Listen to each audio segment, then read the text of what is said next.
In the vast and desolate landscape of Auschwitz-Birkenau, where endless rows of barracks stretched toward the horizon and the air carried a constant weight of silence and smoke, there existed spaces that were hidden from immediate view, places not defined by size, but by purpose. These were the punishment cells, small, confined, and deliberately isolated, where the rules of the camp were enforced with absolute severity. They were not built to hold prisoners for long periods of time, nor were they meant for ordinary confinement. Instead, they served a different function, one rooted in control, discipline, and fear. Within these narrow walls, time seemed to slow, and the outside world, already distant, felt even further away. Light was scarce, space was limited, and the conditions were designed to strip away any remaining sense of comfort or certainty. For those who were taken into these cells, the experience was not simply physical confinement, but a deeper kind of isolation. Cut off from others, from movement, and from the fragile routines of camp life, prisoners were placed into an environment where silence itself became overwhelming. Most prisoners would never enter them, but nearly all were aware of them. In this documentary, we step carefully into that hidden part of the camp to understand how these cells functioned. And before we begin, take a moment to like this video, subscribe to In&Out Nazi Germany, and let me know in the comments where in the world you're watching from. Every story, every memory, and every place matters, and together we keep history alive. Now let's begin. Chapter 1, Segment 1, Entering the Hidden Cells. In the vast expanse of Auschwitz-Birkenau, where long rows of wooden barracks stretched across muddy ground and watchtowers stood at measured intervals along barbed wire fences, there existed structures that were far less visible to the eye yet deeply embedded within the system of the camp, and among these were the punishment cells, spaces not defined by their size or prominence, but by their function within a broader framework of control and discipline, and as prisoners moved through the daily routines imposed upon them, these cells remained largely out of sight, often located within designated blocks or enclosed areas that separated them from the more commonly seen parts of the camp, creating a sense of distance that added to their presence, because what is unseen often carries a different kind of weight, one shaped not by direct experience but by awareness, and within this awareness, the punishment cells became part of the mental landscape of the camp, existing as a possibility, a consequence, and a reminder all at once. And for many prisoners, their understanding of these spaces came not from direct encounter but from fragments of information, quiet conversations, observed movements, or the sudden absence of individuals who had been present only moments before, and it was through these fragments that the idea of the punishment cells began to take shape, forming an image that was both incomplete and deeply impactful. And as this image developed, it became intertwined with the broader experience of life within the camp, influencing how prisoners perceived authority, rules, and the boundaries within which they were expected to exist. And in this way, the punishment cells extended their influence far beyond their physical confines, becoming part of a system that relied not only on visible enforcement but on the anticipation of consequences. And as we begin to consider these spaces, it is important to understand that their significance lies not only in what occurred within them but in how they functioned within the overall structure of Birkenau, serving as a point where the abstract concepts of control and discipline were made tangible. And as one approached the areas where these cells were located, the environment itself often appeared unchanged at first glance, with the same fences, the same guarded pathways, and the same rigid order that defined the rest of the camp. Yet within this familiarity there was a subtle shift, a quiet indication that these spaces operated under a different set of conditions, and it was within this subtlety that their presence became most pronounced, because it was not always the obvious that defined the experience of the camp, but the underlying awareness of what lay just beyond view, and as prisoners navigated their surroundings, this awareness became part of their daily reality, shaping their actions and responses in ways that were both immediate and long-lasting, and within this context, the punishment Cells can be understood not as isolated features but as integral components of a larger system, one that sought to maintain order through a combination of visible structure and unseen possibility. And as we step closer to understanding these spaces, we begin to see how they were woven into the fabric of the camp, influencing not only those who entered them but those who lived with the knowledge of their existence, creating a layer of experience that was as much psychological as it was physical. And it is through this lens that the true nature of the punishment cells begins to emerge, revealing their role within the broader narrative of Birkenau and offering insight into how systems of control operate within environments defined by restriction and uncertainty. As one moves deeper into the understanding of these hidden spaces, the concept of the punishment cells begins to shift from something distant and abstract into something more defined, shaped not only by their physical characteristics but by the role they played within the daily functioning of the camp. And while the broader environment of Birkenau was already governed by strict routines and clearly enforced rules, the existence of these cells introduced an additional layer of structure. 1. That operated alongside the visible systems of authority and extended into areas that were less immediately apparent. And within this layered structure, the punishment cells functioned as a point of intersection between action and consequence,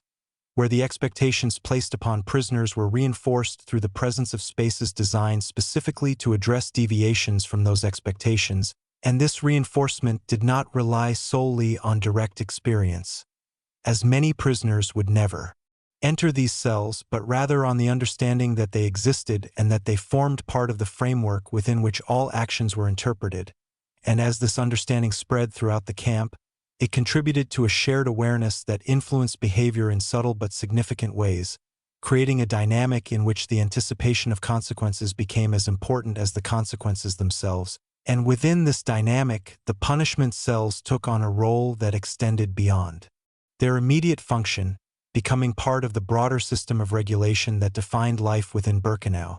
And as we consider this role, it becomes clear that the significance of these spaces lies not only in their physical presence but in their integration into the overall structure of the camp, where they served as both a tool of enforcement and a symbol of the limits within which prisoners were expected to operate. And this integration can be observed in the way these cells were positioned within the camp's layout, often placed in areas that allowed for controlled access and oversight, ensuring that their use could be managed within the existing framework of authority. And at the same time, their relative separation from the main living areas contributed to their perception as spaces set apart,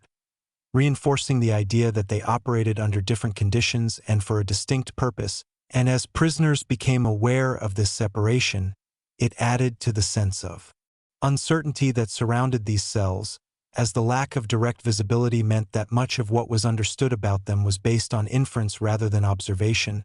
And within this context, the role of communication becomes particularly important, as information about the punishment cells was often conveyed through informal channels, shared in quiet conversations or inferred from changes in routine, and it was through these channels that the presence of the cells was continually reinforced, becoming part of the collective knowledge of the camp. And as this knowledge was maintained and passed on, it contributed to the ongoing influence of these spaces, ensuring that their role within the system remained active even in the absence of direct interaction. And as we reflect on this aspect of the punishment cells, we begin to see how their impact was sustained over time, not only through their use but through their continued presence within the awareness of those who lived within the camp, creating a continuity that linked individual experiences with the broader structure of Birkenau. And it is within this continuity that the true significance of these spaces can be understood,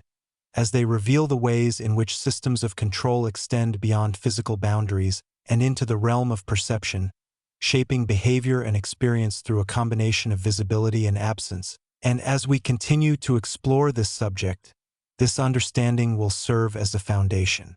for examining how these cells functioned in practice and what they reveal about the nature of life within the camp. Chapter 1, Segment 2, Inside the Cells. As one begins to move from the idea of the punishment cells into their physical reality,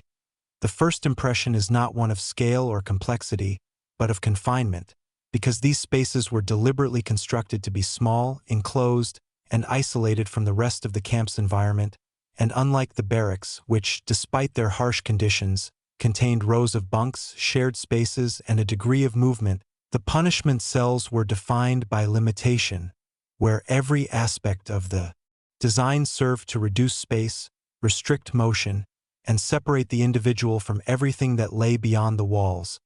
And as one imagines stepping into such a cell, the transition from the outside world to the interior becomes immediately apparent, as light diminishes, sound changes, and the sense of openness that exists even in the constrained environment of the camp is replaced by something far more enclosed. And within this enclosed space, the walls themselves become a defining feature, often close enough to be felt without movement, creating a physical awareness of boundaries that cannot be ignored.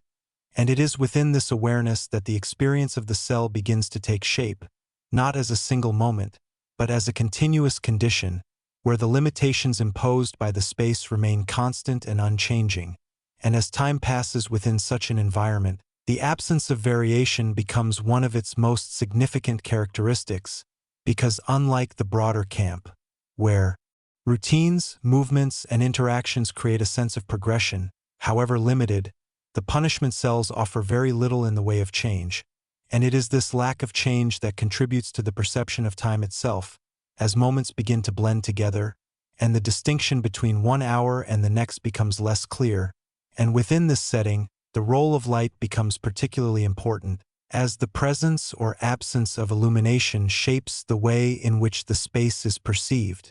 And in many cases, light was minimal, entering only through small openings or not at all, creating an environment where visibility was limited and the sense of enclosure was heightened. And as the eyes adjust to such conditions, the details of the space emerge slowly, revealing surfaces that are plain, unadorned, and functional, with no elements included for comfort or distraction, reinforcing the purpose of the cell as a place of restriction rather than habitation. And as one considers the floor of such a space, it too reflects this purpose, often bare and unyielding, offering no relief from the conditions of confinement. And as the individual remains within this environment, the interaction between body and space becomes increasingly pronounced, as every movement is influenced by the limitations imposed by the cell, and every attempt to adjust or reposition is met with the same boundaries, creating a constant awareness of confinement that extends beyond the physical and into the perception of self within the space. And as this awareness develops, it becomes clear that the design of the punishment cells was not incidental, but intentional, with each element contributing to a broader experience that emphasized restriction, isolation, and the absence of control. And it is through this intentional design that the cells fulfilled their role within the camp structure, serving not only as places of confinement but as environments that reinforced the limits placed upon those within them. And as we continue to explore these spaces, this understanding of their physical characteristics provides a foundation for examining how they were experienced over time, and how the interaction between space and individual shaped the broader perception of the punishment cells within Birkenau. As the experience of being inside these cells continues to unfold, the initial awareness of confinement begins to deepen into a more complex understanding of how the environment shapes perception. Because within such limited space, even the smallest details take on a heightened significance, and elements that might otherwise go unnoticed in a more open setting become central to the experience, from the texture of the walls to the subtle changes in light and shadow. And as attention shifts toward these details, the environment begins to feel both immediate and unchanging, creating a sense of stillness that contrasts sharply with the movement and activity of the camp outside. And within this stillness, sound, or the lack of it, plays a crucial role, as the usual background of voices, footsteps, and distant activity is either greatly reduced or entirely absent, leaving only the faint echoes that carry through the structure or the occasional distant noise that serves as a reminder of the world beyond the cell. And it is within this contrast between presence and absence that the sense of isolation becomes most apparent, because while the individual remains physically within the camp, the separation created by the cell alters the perception of that connection, creating a boundary that is not only physical but experiential. and as time continues to pass within this environment, the interaction between the individual and the space becomes increasingly internalized. As the lack of external stimuli shifts focus inward, and thoughts, memories, and awareness begin to occupy a greater portion of the experience. And it is through this inward shift that the cell exerts its influence in ways that extend beyond physical confinement, shaping the way in which time is perceived and experienced. And within this altered perception, the distinction between moments becomes less defined, as the absence of external markers of time, such as routine, movement, or interaction, removes the usual points of reference that help structure the day, and as a result, the passage of time can feel both extended and compressed, creating a paradox in which hours seem to stretch while also blending together. And within this paradox, the role of the environment becomes central, as it provides the only consistent reference point, a constant presence that does not change or respond, reinforcing the sense of isolation and immobility that defines the experience. And as one considers the purpose of these cells within the broader system of the camp, it becomes clear that this effect was not incidental, but aligned with the role these spaces were intended to serve, as places where the usual patterns of life were interrupted and replaced with a condition defined by limitation and separation. And as this condition persists, the boundaries of the cell take on a greater significance, not only as physical constraints but as markers of the limits imposed upon the individual. And within this framework, the experience of the punishment cells can be understood as a combination of physical environment and perceptual change, where the interaction between space and awareness creates a distinct and lasting impression.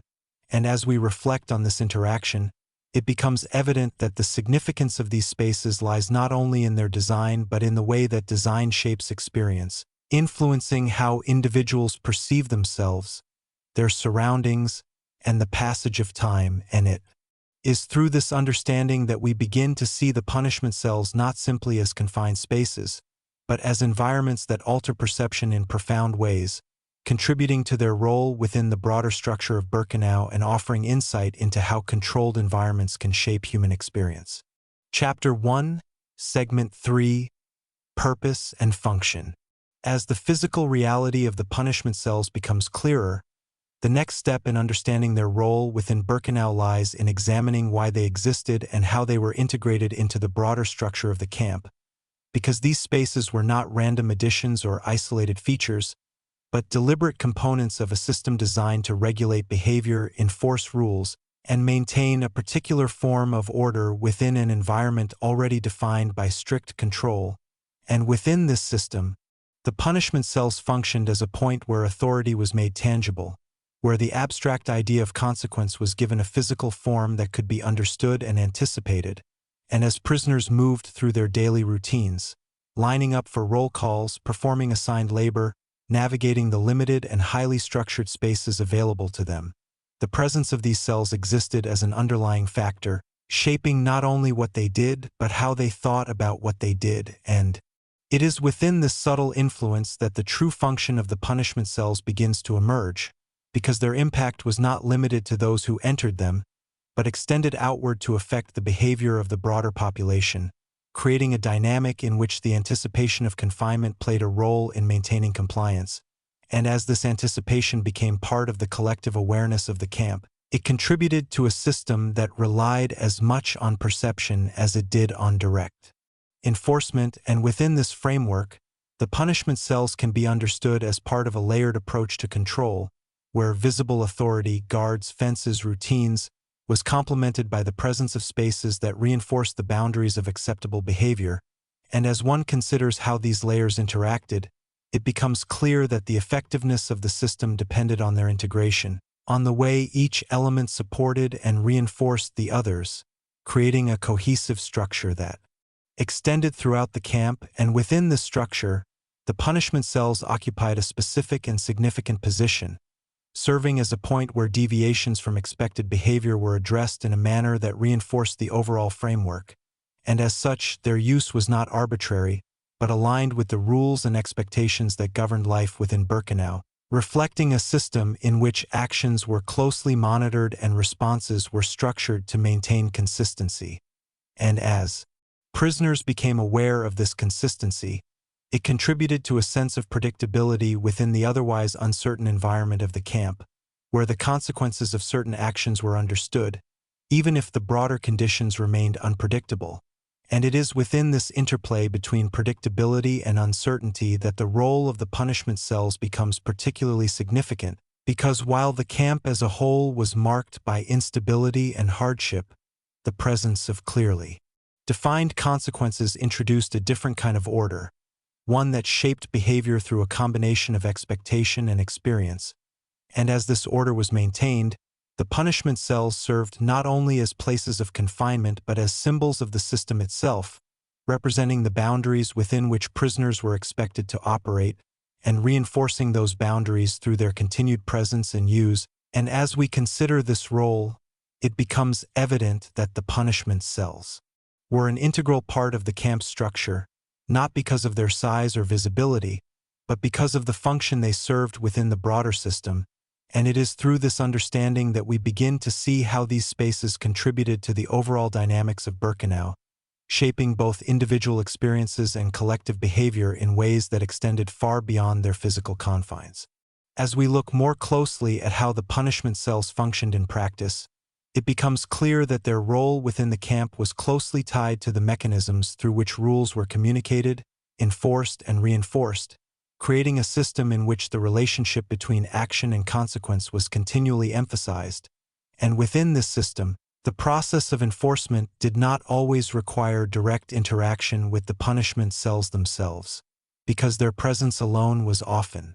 sufficient to influence behavior, acting as a constant reminder of the limits within which prisoners were expected to exist. And as this reminder became part of the daily experience of the camp, it contributed to a form of regulation that operated on multiple levels, combining external enforcement with internal awareness. And within this combination, the punishment cells played a key role, serving as the point at which these levels intersected, where the external structure of authority met the internal perception of consequence. And as this intersection occurred, it reinforced the overall system, ensuring that the expectations placed upon prisoners were not only understood but also internalized to a certain extent, shaping behavior in ways that extended beyond direct supervision. And as we consider how this process unfolded, it becomes important to recognize the role of communication within the camp, as information about the punishment cells, how they were used, under what circumstances, and what they represented, was often conveyed through informal channels, shared among prisoners in quiet conversations or inferred from observations, and it was through these channels that the significance of the cells was maintained, becoming part of the collective knowledge that shaped the experience of those within the camp. And as this knowledge was passed from one individual to another, it contributed to a continuity that ensured the ongoing influence of the punishment cells, even as the specific individuals who experienced them changed over time. And within this continuity, the cells became more than physical spaces. They became part of the narrative of the camp, embedded in the stories, perceptions, and expectations that defined daily life. And as we reflect on this narrative, it becomes clear that the function of the punishment cells cannot be understood in isolation, but must be seen as part of a broader system that relied on both structure and perception to maintain its effectiveness. And within this broader system, the cells served as a focal point, a place where the principles of control and discipline were concentrated and made visible, and as such, they played a crucial role in shaping the overall dynamics of Birkenau, influencing not only the actions of individuals but the collective understanding of how the camp operated. And as we conclude this exploration of their purpose and function, it becomes evident that the punishment cells were not merely confined spaces within a larger environment, but integral components of a system that sought to regulate behavior through a combination of visibility and awareness, creating a framework in which the boundaries of action were clearly defined and consistently reinforced. And it is through this framework that the role of the punishment cells can be fully understood, offering insight into how systems of control are constructed and maintained within environments defined by restriction and uncertainty. Chapter 2, Segment 1. The Path Toward Punishment. Within the structured environment of Birkenau, where every movement, action, and interaction was governed by a system of rules that extended into nearly every aspect of daily life. The path that led a prisoner toward the punishment cells was rarely sudden or random, but instead shaped by a complex interaction of expectations, observations, and circumstances that defined the boundaries within which individuals were required to operate, and as prisoners moved through their assigned routines. Standing in formation during roll calls, carrying out labor tasks under supervision, navigating the limited and controlled spaces of the camp, the awareness of these boundaries remained constant, influencing decisions in ways that were both immediate and deeply ingrained, because within such an environment, even the smallest deviation could take on a significance that extended beyond the moment itself, becoming part of a larger interpretation of behavior that was continually assessed and evaluated by those responsible for maintaining order. And it is within this context that the journey toward the punishment cells begins to take shape, not as a single event but as a process, one that reflects the broader dynamics of the camp and the ways in which authority was exercised and reinforced. And as this process unfolds, it becomes clear that the concept of punishment within Birkenau was closely tied to the maintenance of structure, serving as a mechanism through which the established rules were upheld and the expectations placed upon prisoners were continually emphasized. And within this mechanism, the punishment cells functioned as a focal point, representing the culmination of a series of actions and interpretations that led to their use. And as prisoners navigated this system, their understanding of what could lead to such an outcome was shaped by a combination of direct observation and shared knowledge, as information about the consequences of certain actions circulated through the camp, forming a collective awareness that influenced behavior in subtle but significant ways. And it was through this awareness that the boundaries of acceptable behavior were defined, not only by the rules themselves but by the understanding of how those rules were applied in practice. And as this understanding developed, it contributed to a dynamic in which prisoners were constantly balancing their actions against the perceived expectations of the system, adjusting their behavior in response to both immediate circumstances and the broader context in which they existed. And within this dynamic, the role of uncertainty becomes particularly important, because while the rules of the camp were strict, the way in which they were enforced could vary, creating a situation in which the outcomes of certain actions were not always predictable. And it is within this uncertainty that the influence of the punishment cells becomes most pronounced, as their presence introduced a level of consequence that extended beyond the immediate moment, shaping behavior through the anticipation of what might follow. And as prisoners moved through their daily routines, this anticipation became part of their experience, influencing not only what they did but how they thought about what they did, creating a layer of awareness that was both constant and evolving. And as we consider this aspect of the path toward punishment, it becomes evident that the process was not simply about individual actions but about the interaction between those actions and the system within which they were interpreted. And it is through this interaction that the role of the punishment cells can be understood, as they represent the point at which this process reaches its conclusion, where the abstract concepts of rule and consequence are brought together in a tangible form, and as such, they serve as both an endpoint and a reinforcement of the system itself, shaping not only the experience of those who enter them but the behavior of those who seek to avoid them. And as we continue to explore this journey, it is important to keep in mind that the path toward the punishment cells is not defined by a single narrative, but by a range of experiences and circumstances that reflect the complexity of life within Birkenau, offering insight into how systems of control operate and how individuals navigate them within the constraints of their environment. As the process that led prisoners toward the punishment cells continued to unfold within the daily rhythms of the camp, the role of observation and interpretation became increasingly central, because within such a tightly controlled environment, behavior was not only regulated through direct instruction but also through continuous monitoring, where actions were observed, assessed, and placed within a broader framework of expectations. And it was through this process of observation that the system maintained its structure, ensuring that deviations from established norms were identified and addressed in a manner that reinforced the overall order of the camp. And as prisoners carried out their assigned tasks, often under the supervision of guards or overseers, the awareness of being observed became an integral part of their experience, shaping not only their actions but their sense of presence within the environment. Because to be seen within this system was not a neutral condition, but one that carried implications, as visibility was closely linked to accountability, and within this link, the potential for consequence was always present. And it is within this context that the path toward the punishment cells takes on a more defined form, as it becomes associated not only with specific actions but with the interpretations of those actions within the system of observation. And as this association develops, it contributes to a dynamic in which prisoners are not only responding to the rules themselves but to the ways in which those rules are applied and understood, creating a situation in which behavior is shaped by both explicit expectations and implicit awareness.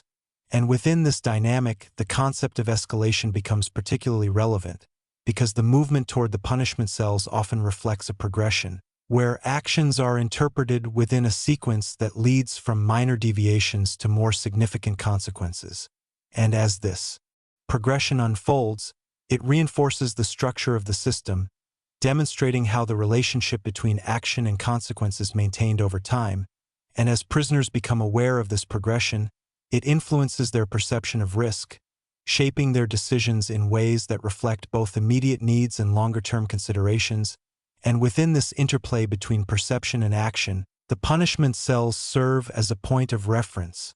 a place that represents the culmination of this process and the reinforcement of the system's boundaries. And as such, their influence extends beyond those who enter them, affecting the broader population of the camp by shaping the collective understanding of how the system operates. And as this understanding is maintained and shared, it contributes to the continuity of the system, ensuring that its structure remains intact even as individual experiences vary.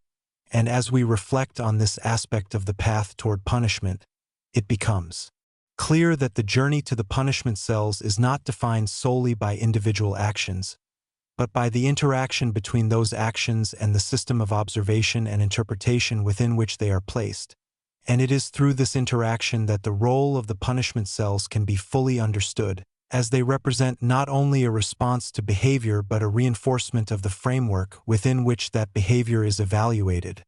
shaping both individual experiences and the collective dynamics of life within Birkenau. And as we continue to explore this subject, this understanding will serve as a foundation for examining how these processes were experienced in practice and how they contributed to the broader structure of the camp. Chapter 2, Segment 2.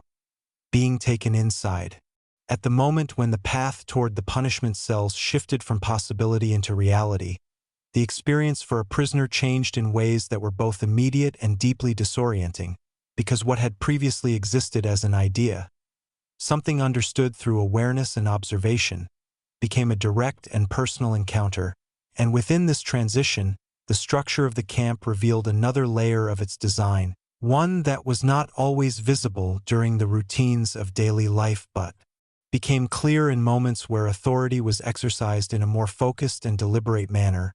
And as a prisoner was removed from the familiar patterns of movement and placed under direct control, the environment itself seemed to shift, not because the physical surroundings changed dramatically, but because the relationship between the individual and those surroundings was altered, creating a sense of separation that extended beyond physical distance. And as this separation took shape, it was often marked by a series of controlled movements, where the individual was guided along specific paths,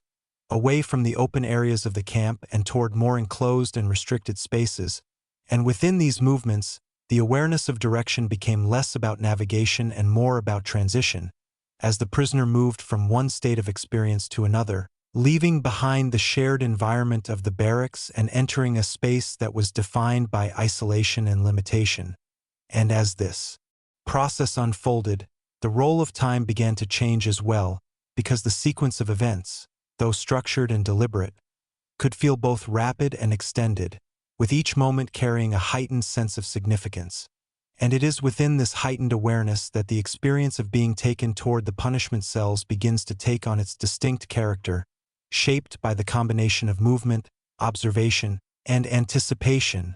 And as the destination approached, The physical characteristics of the environment began to reflect the nature of the space being entered, with narrower pathways, enclosed structures, and a noticeable reduction in the openness that defined other areas of the camp.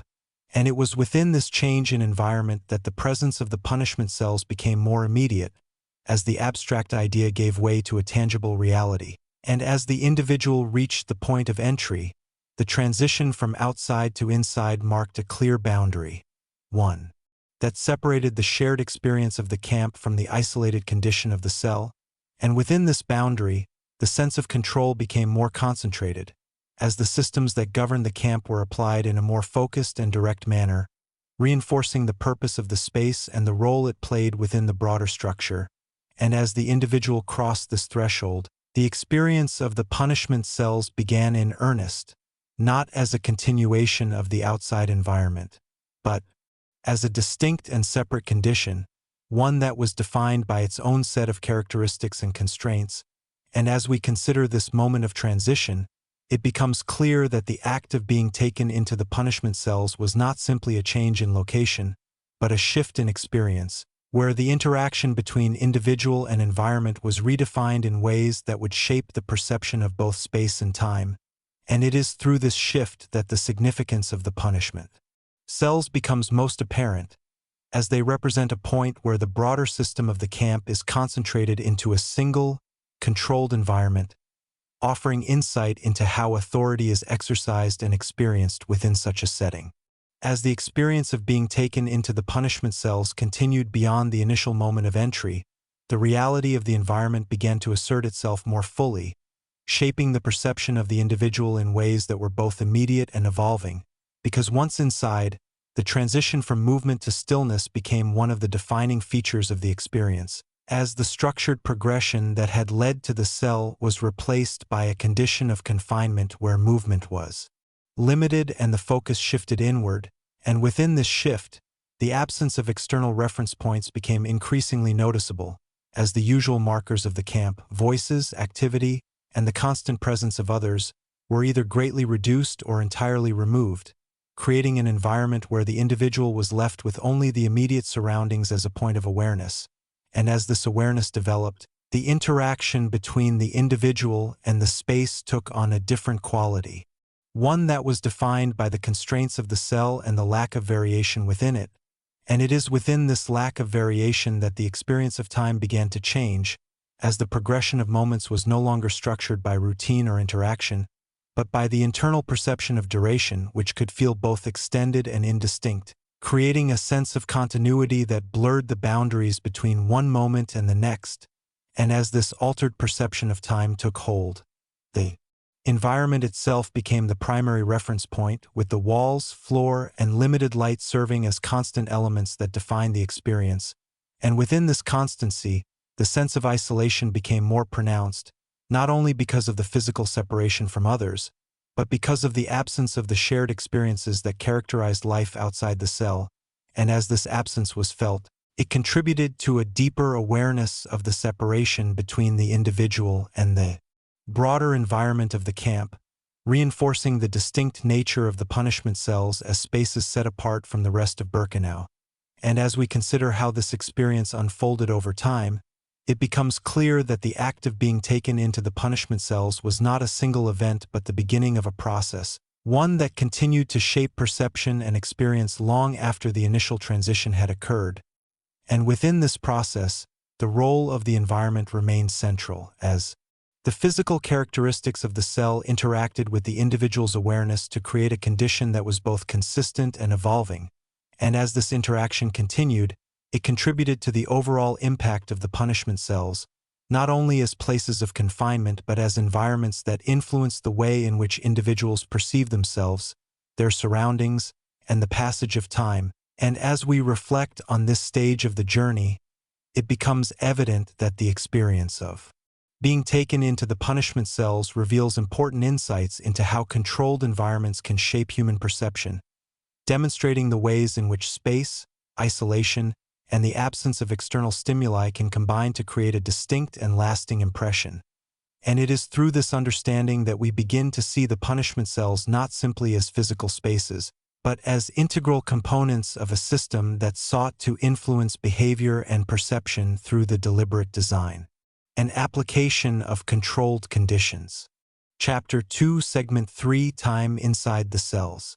Once the initial transition into the punishment cell had passed and the movement that brought a prisoner into that confined space came to an end, what followed was not marked by dramatic events or constant activity, but rather by a slow and steady unfolding of experience defined by stillness, repetition, and the gradual deepening of awareness, because within the enclosed environment of the cell, where external stimuli were limited and the boundaries of space were fixed and unchanging, the experience of time began to take on a different character, no longer structured by the routines of the camp or the interactions that had once filled the day, but instead shaped by the internal rhythm of perception,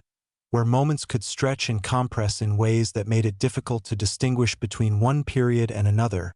And as this altered sense of time developed, the individual's awareness often turned inward, focusing on the immediate surroundings and the subtle changes within them, such as the shifting of light across a surface or the faint sounds that occasionally filtered through from beyond the walls. And it is within these small and often barely noticeable details that the experience of the cell began to take form, as they provided the only points of variation within an otherwise constant environment. And as the hours passed, the absence of external reference points became increasingly significant, because without the usual markers of time, no structured tasks, no clear transitions between activities, no visible movement of others, the progression of the day became something that had to be interpreted rather than observed, creating a condition in which the passage of time felt both continuous and uncertain. And within this uncertainty, the mind often sought ways to create structure, whether through recalling past experiences, imagining future moments, or simply observing the immediate environment with a heightened level of attention. And as this process continued, the relationship between the individual and the space became more defined, not through change in the environment itself, but through the way it was perceived and understood. And it is within this evolving perception that the true nature of time inside the punishment cells begins to emerge, as something that is not fixed or uniform, but shaped by the interaction between environment and awareness. And as we consider this interaction, it becomes clear that the experience of time in such a space cannot be separated from the conditions that define it, because the lack of variation, the confinement of movement, and the absence of external engagement all contribute to a state in which the usual patterns of perception are altered, creating a sense of duration that is both prolonged and indistinct. And as this sense of duration continues, it can lead to a heightened awareness of the present moment, where even the smallest details take on a greater significance simply because there is little else to occupy attention. And within this heightened awareness, the environment of the cell becomes more than just a physical space, becoming instead a central element in the experience of time itself, shaping not only how time is perceived but how it is felt. And as this process unfolds over what may be hours or longer, the distinction between external reality and internal perception begins to blur, as the mind adapts to the conditions of the environment and creates its own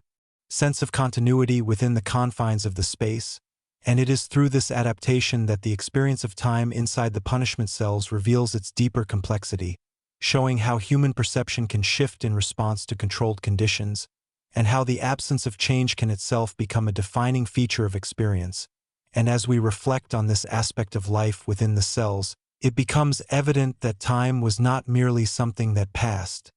but something that was actively experienced and interpreted, shaped by both the physical environment and the inner processes of the individual,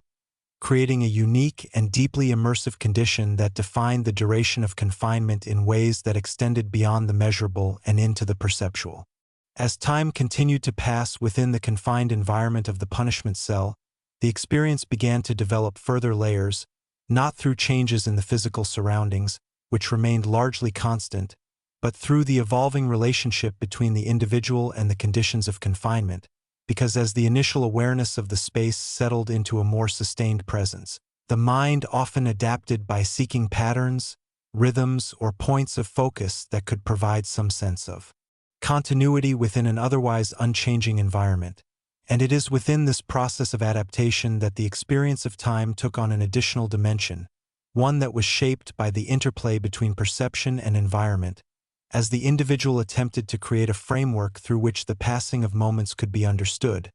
And as this framework developed, it often relied on subtle cues, such as the gradual shift in light if any was present,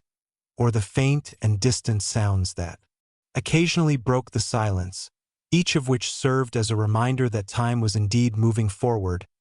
even if it could not be easily measured.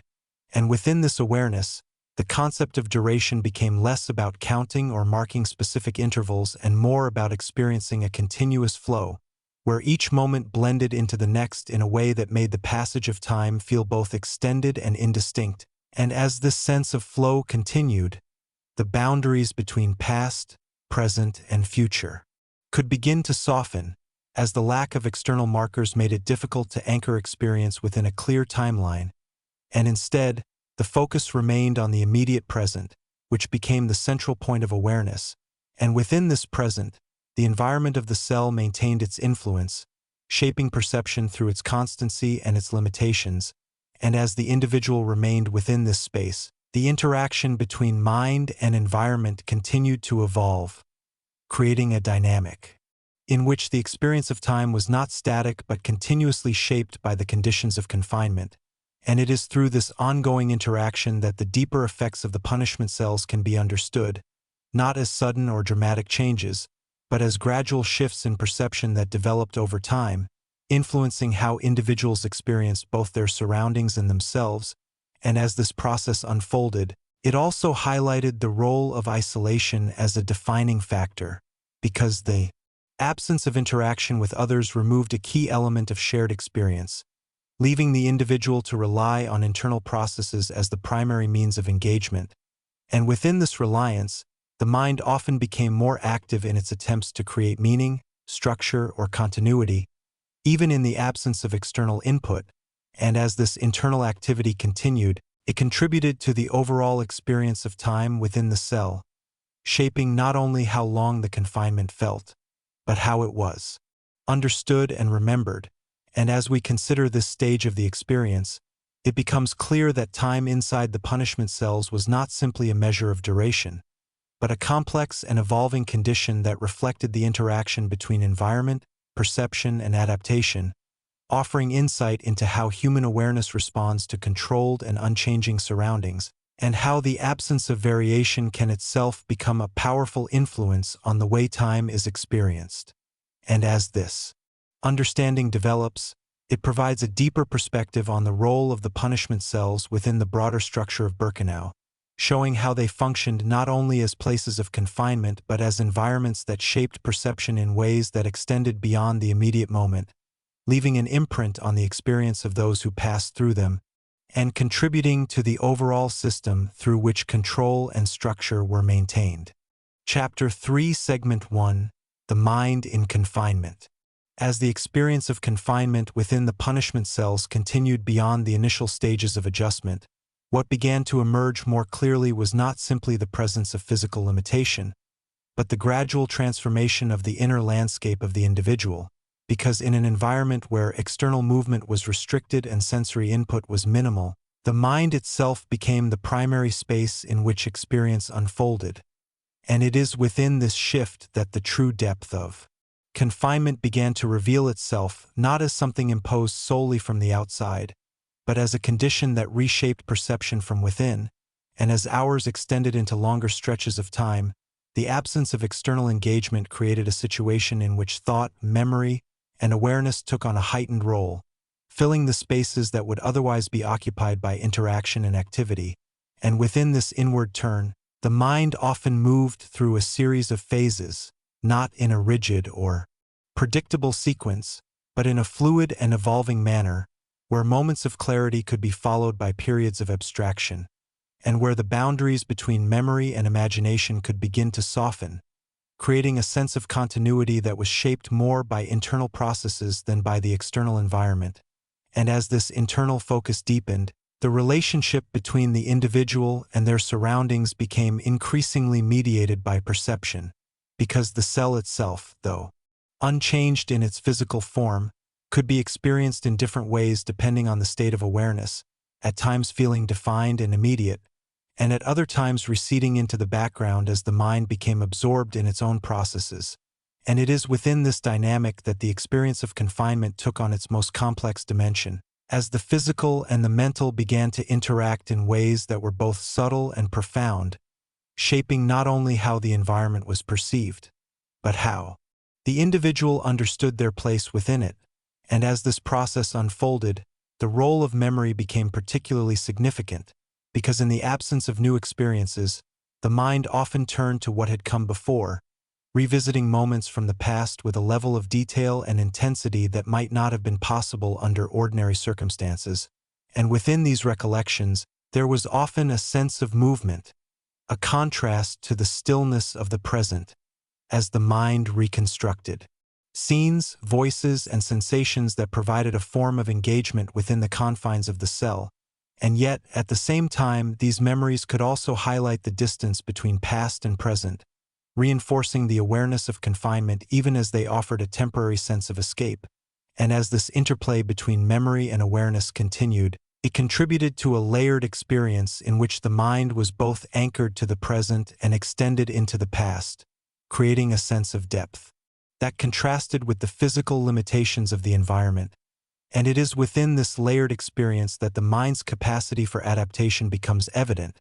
as it seeks to create meaning, structure, and continuity even in the absence of external stimuli. And as we consider this aspect of life within the punishment cells, it becomes clear that confinement was not only a physical condition but a psychological one, where the boundaries of space were mirrored by shifts in perception, and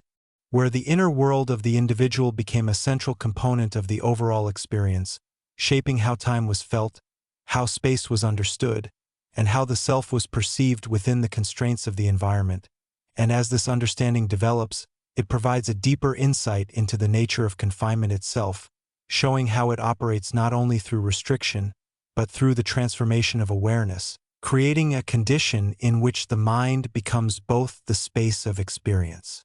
and the means through which that experience is interpreted, offering a perspective that extends beyond the physical and into the realm of perception and thought.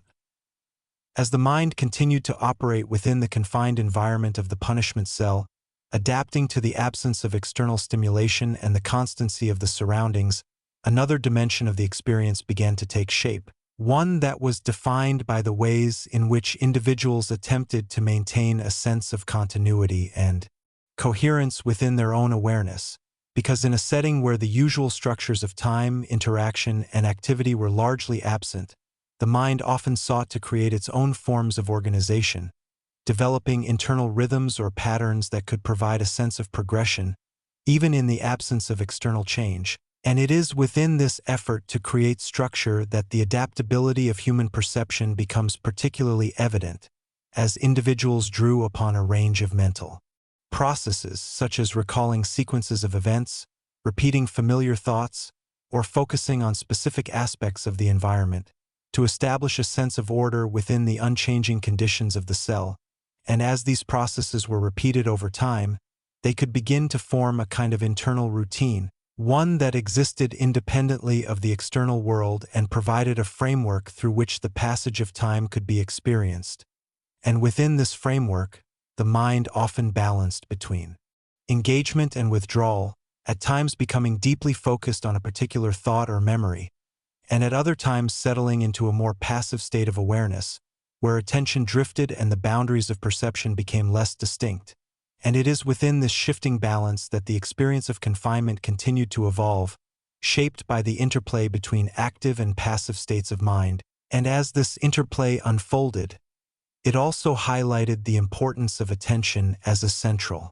element of experience, because in an environment with limited external stimuli, where attention was directed became a key factor in determining how the space was perceived and how time was felt. And as individuals learned, consciously or unconsciously, to direct their attention in ways that made the experience more manageable, they demonstrated a capacity for adaptation that was both subtle and significant, revealing how the mind can respond to even the most constrained conditions by finding ways to create variation within constancy. And as this capacity developed, It also contributed to a sense of continuity, as the repetition of certain mental processes provided a form of stability within an otherwise unchanging environment. And yet, at the same time, this continuity was often accompanied by a heightened awareness of isolation, because the absence of shared experience meant that these internal processes were not reinforced or reflected by interaction with others, leaving the individual to navigate their own awareness in a solitary context. And as this solitude persisted, it could deepen the sense of separation between the individual and the broader world, reinforcing the distinct nature of the punishment cells as spaces set apart not only physically but experientially. And as we reflect on this stage of the experience, it becomes clear that the mind in confinement is not static but dynamic, continually adjusting to the conditions of the environment and finding ways to create meaning and structure within them. And it is through this dynamic process that the psychological dimension of confinement becomes fully apparent, showing how the interaction between environment and perception can shape experience in profound ways, and how even within the most limited conditions, the mind remains active, responsive, and capable of adaptation, offering insight into the resilience of human awareness and the complex ways in which it responds to the challenges of confinement. And as this understanding deepens, it provides a more comprehensive view of the punishment cells, not only as places of restriction, but as environments that reveal the intricate relationship between space, perception, and the human mind. Chapter 3, Segment 2, Holding Onto Identity. As confinement within the punishment cells continued and the mind adapted to the stillness, repetition, and isolation that defined the environment, another deeply significant process began to unfold, one that was less visible than the passage of time yet just as central to the experience, and that was the quiet, persistent effort to hold onto a sense of identity, because in a place where external markers of individuality were largely absent, where routine, movement, and interaction had been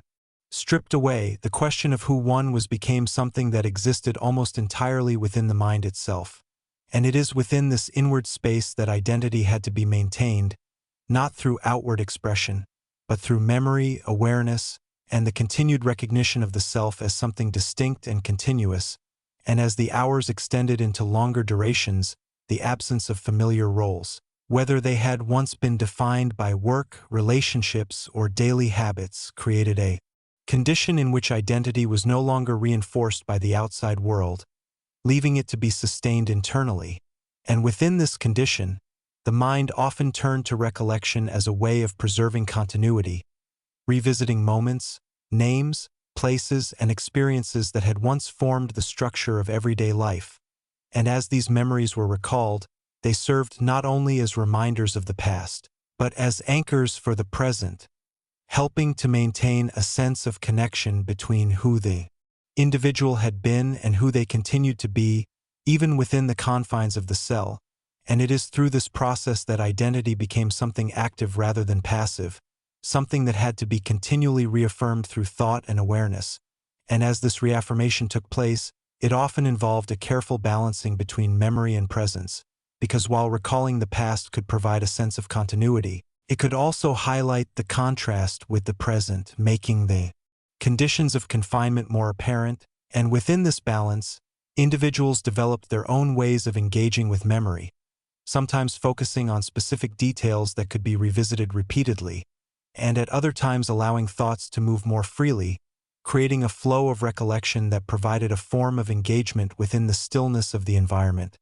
And as this engagement continued, it contributed to the maintenance of identity by ensuring that the self remained connected to something beyond the immediate surroundings. And as we consider this aspect of life within the punishment cells, it becomes clear that identity was not something that could be taken for granted,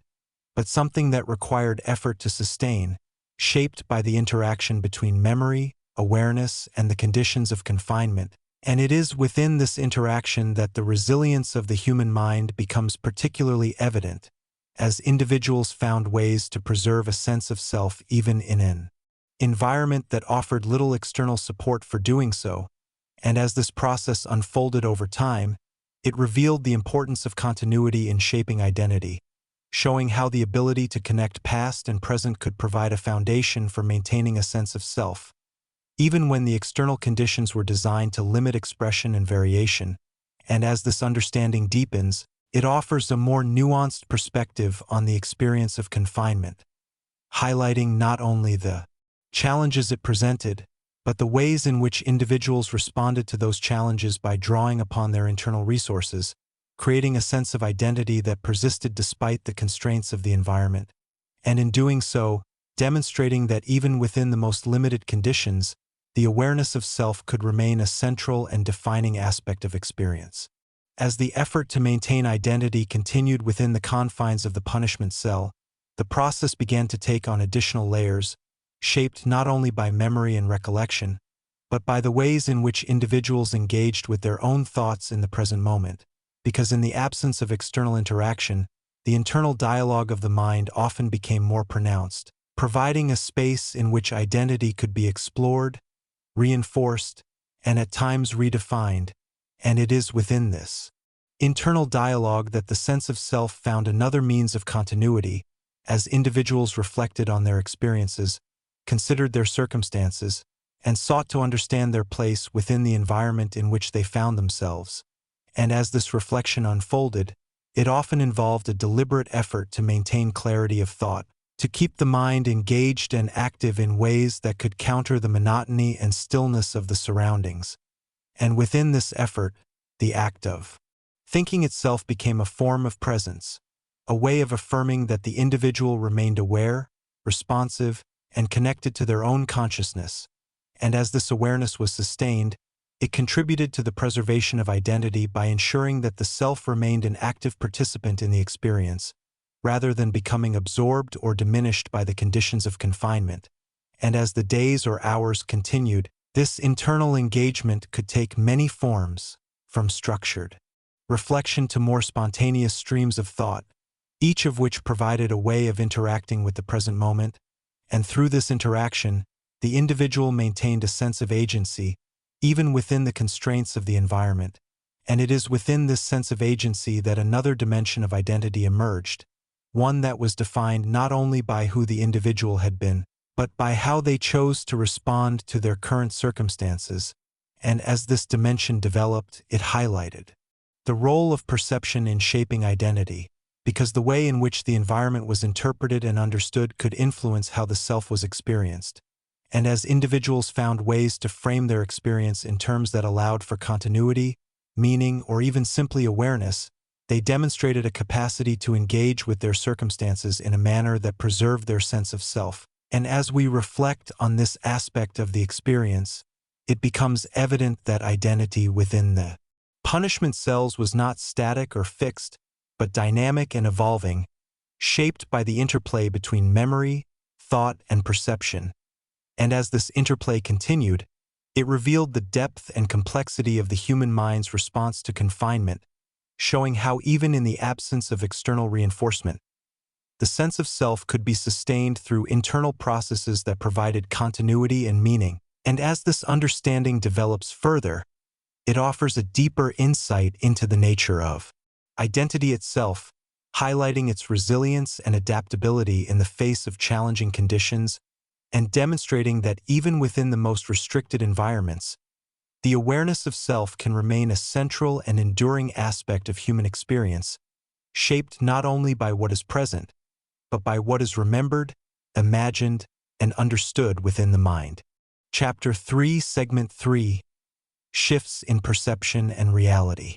As confinement within the punishment cells extended further, beyond the initial adjustments of time and the efforts to preserve identity, another transformation gradually began to take shape, one that was subtle at first but became increasingly significant as the experience deepened, and that was the shift in how reality itself was perceived. Because in an environment where external stimuli were minimal, where change was rare, and where interaction with others was largely absent, the usual anchors that helped define and stabilize perception began to weaken, creating a condition in which the boundary between what was immediate and what was imagined could become less distinct. And it is within this condition that perception started to evolve in ways that were both complex and deeply tied to the environment,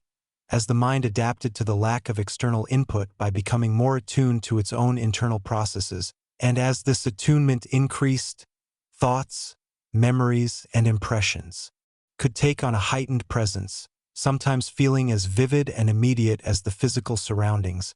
And within this heightened presence, the distinction between past and present could begin to blur, as memories were not only recalled but experienced with a level of detail that made them feel almost current, creating a sense of continuity that extended beyond the confines of the cell. And yet, at the same time, this continuity existed alongside the unchanging reality of the environment, creating a layered experience in which different aspects of perception coexisted, sometimes reinforcing each other and at other times creating a sense of contrast. And as this layering continued, the mind often sought to make sense of it by creating patterns or narratives, attempting to organize the flow of experience into something that could be understood. And it is within this process that the perception of reality began to shift, not in a way that replaced the physical environment, but in a way that expanded the experience beyond it, incorporating both internal and external elements into a single, evolving awareness. And as this awareness developed, it also highlighted the role of consistency in shaping perception, because in the absence of variation, even the smallest changes, such as a slight difference in light or a faint sound, could take on greater significance, becoming focal points that influenced how the environment was understood. And within this sensitivity to detail, the mind demonstrated its ability to adapt to conditions by finding meaning and variation within constancy. And as this adaptation continued, it also contributed to a sense of fluidity in perception, where the boundaries between different aspects of experience were less rigid, allowing for a more continuous and interconnected awareness. And as we consider this stage of confinement, it becomes clear that the experience of reality within the punishment cells was not fixed or static, but dynamic and evolving, shaped by the interaction between environment, memory, and thought. And it is through this interaction that the depth of the experience becomes apparent, revealing how the absence of external engagement can lead to a more inwardly focused perception, where the mind becomes both the observer and the creator of experience. And as this understanding develops, it provides a deeper insight into the nature of perception itself, showing how it can shift in response to conditions, and how the boundaries that define reality can become more flexible when the usual points of reference are removed, creating an experience that is both grounded in the physical environment and expanded through the processes of the mind. As the shift in perception continued to develop within the confines of the punishment cells, the experience of reality became increasingly shaped by the interaction between internal awareness and the unchanging external environment, creating a condition in which the sense of what was immediate, what was remembered, and what was imagined could begin to overlap in subtle and complex ways. And within this overlap, the mind often moved between different states of awareness, sometimes focusing closely on the physical surroundings, and at other times becoming absorbed in internal thoughts or recollections that seemed to carry their own sense of presence. And it is within this movement between states that the experience of reality took on a more fluid quality, as the boundaries that typically separated different aspects of perception became less defined, allowing for a more continuous flow of experience. And as this flow continued, the role of attention became increasingly important, because where attention was directed influenced not only what was perceived, but how it was understood. And within this dynamic, individuals often developed ways of guiding their attention, either toward the external environment to maintain a connection with the present, or toward internal processes to create variation and engagement within the stillness of the cell. And as this guidance of attention became more refined, it demonstrated the mind's capacity to adapt to the conditions of confinement by actively shaping the experience of reality, rather than simply responding to it.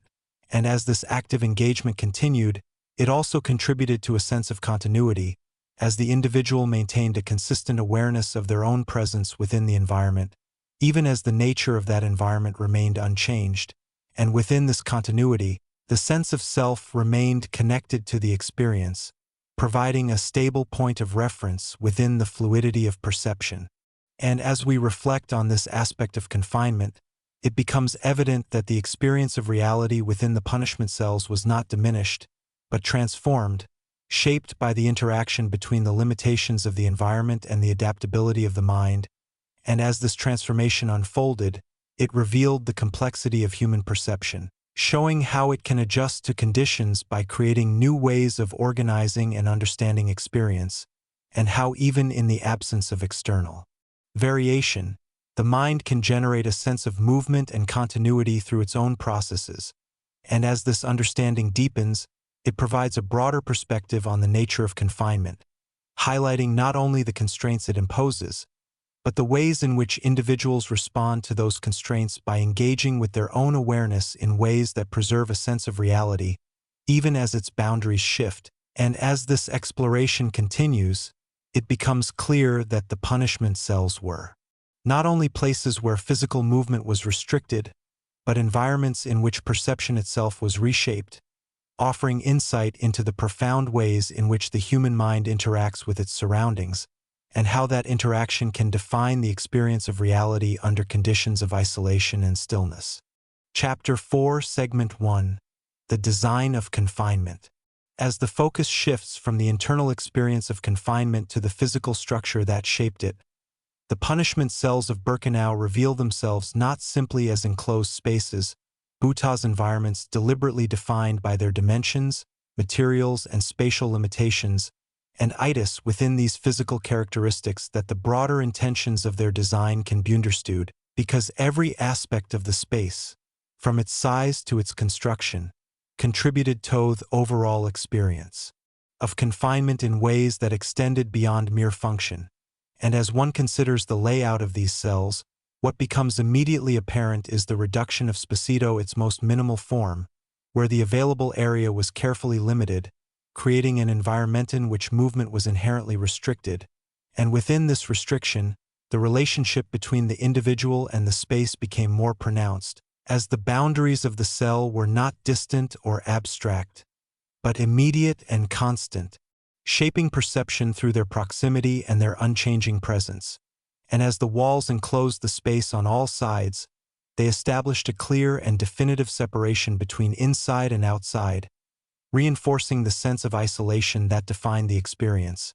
And it is within this separation that the design of the cells begins to reveal its deeper significance, because the absence of openness, the lack of variation in structure,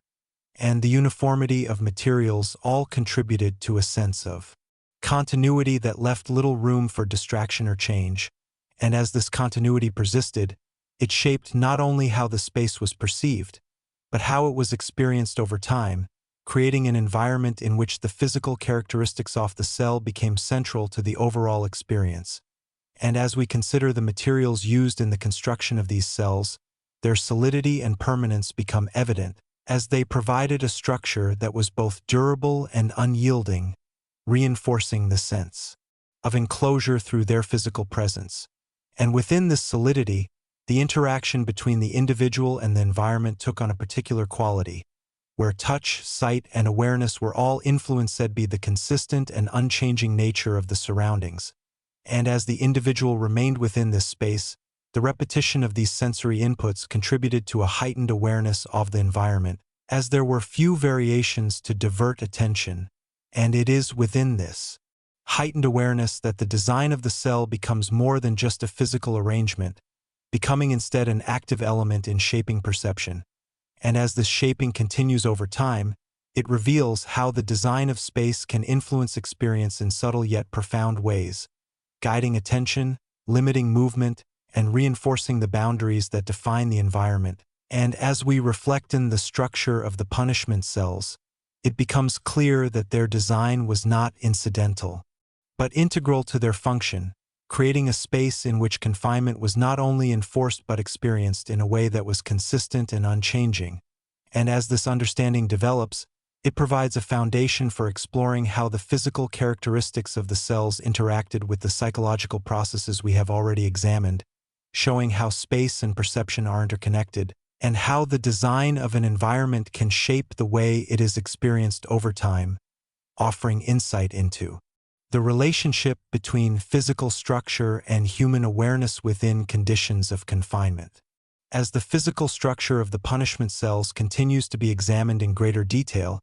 it becomes increasingly evident that their design was defined not only by what was present, but also by what was intentionally absent, because within these confined spaces, elements that might normally provide variation or engagement, such as windows, furnishings, or features that allowed for interaction, were either minimized or entirely excluded, creating an environment in which simplicity and uniformity were dominant. And it is within this simplicity that the design achieved its most defining characteristic, as the absence of variation contributed to a sense of continuity that shaped the experience of the space over time, and as individuals remained within these cells, the lack of changing elements meant that the environment offered little in the way of distraction, directing attention inward or toward the limited features that were present, and within this condition, the relationship between space and perception became even more pronounced, as the unchanging nature of the surroundings reinforced the sense of stillness that defined the experience. And as we consider how this design influenced the perception of time, it becomes clear that the absence of variation played a significant role, because without changes in the environment to mark the passage of moments, time itself could feel less structured, blending into a continuous flow that was shaped more by internal awareness than by external cues. And within this flow, the design of the cell acted as a constant reference point, providing a stable yet unchanging framework within which experience unfolded. And as this framework remained consistent, it contributed to a sense of predictability in the physical environment, even as the perception of time and awareness continued to evolve. And it is within this interplay between constancy and perception that the deeper effects of the cell's design can be understood, because while the structure itself did not change, the way it was experienced could vary depending on the state of the individual, creating a dynamic in which the environment and perception interacted continuously, shaping the overall experience of confinement. And as we reflect on the materials and construction of these cells, their durability and permanence become symbols of the unchanging nature of the space, reinforcing the idea that the environment was designed to remain consistent regardless of the passage of time. And within this consistency, the absence of external reference points further emphasized the separation between the cell and the broader world, creating a space that was both physically enclosed and experientially distinct. And as this distinction became more apparent, it highlighted the role of design in shaping not only the physical boundaries of the space, but the way in which it was perceived and understood. And as we consider the punishment cells within the larger context of Birkenau, it becomes evident that they were part of a broader system in which space was used as a means of structuring experience, guiding behavior, and reinforcing the conditions of confinement. And it is through this understanding that the design of the cells can be fully appreciated, not as isolated structures, but as integral components of an environment in which physical form and psychological experience were closely connected, shaping the way individuals perceived and interacted with their surroundings. And as this exploration continues, it provides a deeper insight into how environments can be constructed in ways that influence perception, demonstrating the powerful relationship between space, design, and human experience within conditions of restriction and isolation. Chapter 4, Segment 2. A Space Apart from the Camp. When the punishment cells of Birkenau are understood in relation to the wider environment of the camp, what becomes increasingly clear is that these spaces were not simply smaller or more confined versions of the barracks or other structures, but fundamentally different environments, set apart both physically and experientially. And it is within this distinction that their role becomes more fully defined, because while much of the camp operated through systems of routine, shared space, and visible movement, the punishment cells existed outside of these patterns, creating a form of separation that was not only spatial but also perceptual. And as prisoners moved through the main areas of Birkenau, their experience, though controlled, still included elements of interaction, observation, and variation, where the presence of others, the repetition of tasks, and the movement between locations provided a framework through which time and space could be understood. And within this framework, even the strictest conditions retained a degree of continuity, as individuals were part of a larger system that, while restrictive, still functioned through collective presence and shared experience. And it is in contrast to this that the punishment cells reveal their unique nature, because upon entering these spaces, the connection to that collective environment was significantly reduced or removed altogether, creating a condition in which the individual was no longer part of the visible structure of the camp, but instead placed within a separate and enclosed setting. And as this transition occurred, the sense of being within the broader environment gave way to a more contained and isolated awareness, where the usual points of reference, such as the presence of others or the rhythm of daily activity, were no longer available, and within this absence, the distinction between the punishment cells and the rest of the camp became more pronounced, not only in terms of physical design but in the way they shaped experience. And as we consider the layout of Birkenau, it becomes evident that the placement of these cells contributed to this sense of separation, as they were often situated in areas that were less integrated with the daily flow of activity, reinforcing the idea that they were spaces apart, designed to exist outside of the main patterns of movement and interaction. And as a result, the journey to these cells was not only a change in location but a movement into a different kind of environment, one that operated according to its own conditions and constraints. And it is within this shift that the uniqueness of the punishment cells becomes most apparent, as they represent a departure from the collective structure of the camp and an entry into a space defined by isolation and limitation.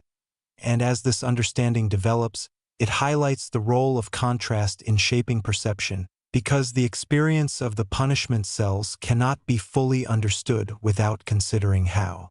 they differ from the rest of the camp, and how those differences influence the way they are perceived and experienced. And as this contrast becomes clearer, it reveals how the design and placement of these cells contributed to their function, not only as spaces of confinement, but as environments that emphasize separation, creating a distinct experience that set them apart from the broader system within which they existed. And as we reflect on this aspect, it becomes evident that the punishment cells were not merely an extension of the camp, but a distinct component within it, designed to create a different kind of experience, one that was defined by its separation from the collective and its emphasis on isolation, offering insight into how environments can be structured to produce varying conditions within a single system. As the distinction between the punishment cells and the rest of Birkenau becomes more defined, another important aspect begins to emerge, and that is the way in which these spaces altered not only the physical experience of those within them, but also their perception of the camp itself, because once removed from the shared environment of the barracks and placed within a confined and isolated setting, the relationship between the individual and the broader structure of the camp began to change, creating a sense of distance that was not solely measured in physical terms, but in the way the environment was experienced and understood. And within this altered relationship, the camp could no longer be perceived through direct interaction or observation, but instead existed as something external, something that was known through memory or faint sensory cues rather than immediate presence. And it is within this shift that the punishment cells further established themselves as spaces apart, not only separating individuals from others but also from the ongoing activity of the camp itself. And as this separation continued, it contributed to a sense of detachment that influenced how both the cell and the camp were perceived, because in the absence of direct engagement, the broader environment could begin to feel distant or abstract, while the immediate surroundings of the cell became more central and defining. And within this dynamic, the focus of awareness shifted inward, both physically and perceptually, as the boundaries of the cell became the primary reference points for understanding space and experience. And as this inward focus developed, it reinforced the distinction between the two environments, highlighting how the punishment cells functioned as self-contained spaces within the larger system. And as we consider how this separation affected the perception of time, it becomes evident that the contrast between the structured routines of the camp and the stillness of the cell further emphasized their difference, because while time in the camp was often marked by schedules, movements, and shared activities, time within the cell lacked these markers, creating a condition in which duration was experienced differently, shaped more by internal awareness than by external events. And as this difference became more apparent, it contributed to a deeper understanding of how the punishment cells operated within the overall structure of Birkenau. not simply as locations for confinement, but as environments that altered the way time, space, and interaction were experienced. And as this understanding develops, it also highlights the broader implications of such design, showing how the creation of distinct spaces within a single system can produce varying experiences that serve different functions, and how the separation of these spaces can reinforce their intended purpose. And as we reflect on this aspect, it becomes clear that the punishment cells were designed to exist in contrast to the rest of the camp, offering a different kind of experience that emphasized isolation, stillness, and limitation. And it is through this contrast that their role becomes fully apparent, as they represent a deliberate departure from the collective environment, creating a space in which the usual patterns of life were suspended, and replaced by a condition that was defined by its separation, offering insight into how environments can be structured not only to contain individuals, but to shape their perception in ways that reflect the intentions behind their design. And as this exploration continues, it provides a deeper perspective on the relationship between space and experience, showing how the differences between environments can be just as significant as their similarities, and how those differences can influence the way individuals understand and interact with the world around them, even within the confines of a controlled and restricted setting. Chapter 4, Segment 3, Authority and Control Within the Cells. As the punishment cells are understood not only as physical spaces but as environments shaped by systems of authority, it becomes increasingly important to examine how control was exercised within and around them, because while the structure of the cells defined the boundaries of confinement, it was the presence and actions of authority that gave those boundaries their meaning and function. And within the broader system of Birkenau, authority operated through a combination of visibility, routine, and enforcement, creating a framework in which behavior was monitored and regulated across the camp. And yet within the punishment cells, this framework took on a more concentrated and focused form, as the interaction between individuals and authority became more direct, even when that interaction was not constant. And it is within this concentration that the role of control becomes more apparent, as the cells themselves served as points where the abstract rules of the camp were translated into a tangible experience. And as individuals were placed within these spaces, the presence of authority, whether visible or implied, shaped the way the environment was perceived, because even in moments of stillness, the awareness of control remained, influencing how the space was understood and experienced. And as this awareness developed, it contributed to a sense of structure within the confinement, as the boundaries of the cell were not only physical but also defined by the rules and expectations that governed their use. And within this structure, the role of authority extended beyond direct interaction, becoming embedded in the environment itself, as the design, placement, and use of the cells all reflected the system within which they existed. And as a result, the experience of confinement was shaped not only by the immediate conditions of the space, but by the broader context of control that surrounded it. And as we consider how authority was expressed within this context, it becomes clear that it operated through both presence and absence, because while there were moments when authority was directly observed, there were also extended periods where it was not visibly present, yet still understood to exist, creating a condition in which control was both immediate and continuous. And it is within this dual presence that the effectiveness of the system becomes evident, as individuals remained aware of the boundaries and expectations even in the absence of direct enforcement. And as this awareness persisted, it influenced behavior and perception in ways that extended beyond the immediate moment, reinforcing the structure of the system and the role of the punishment cells within it.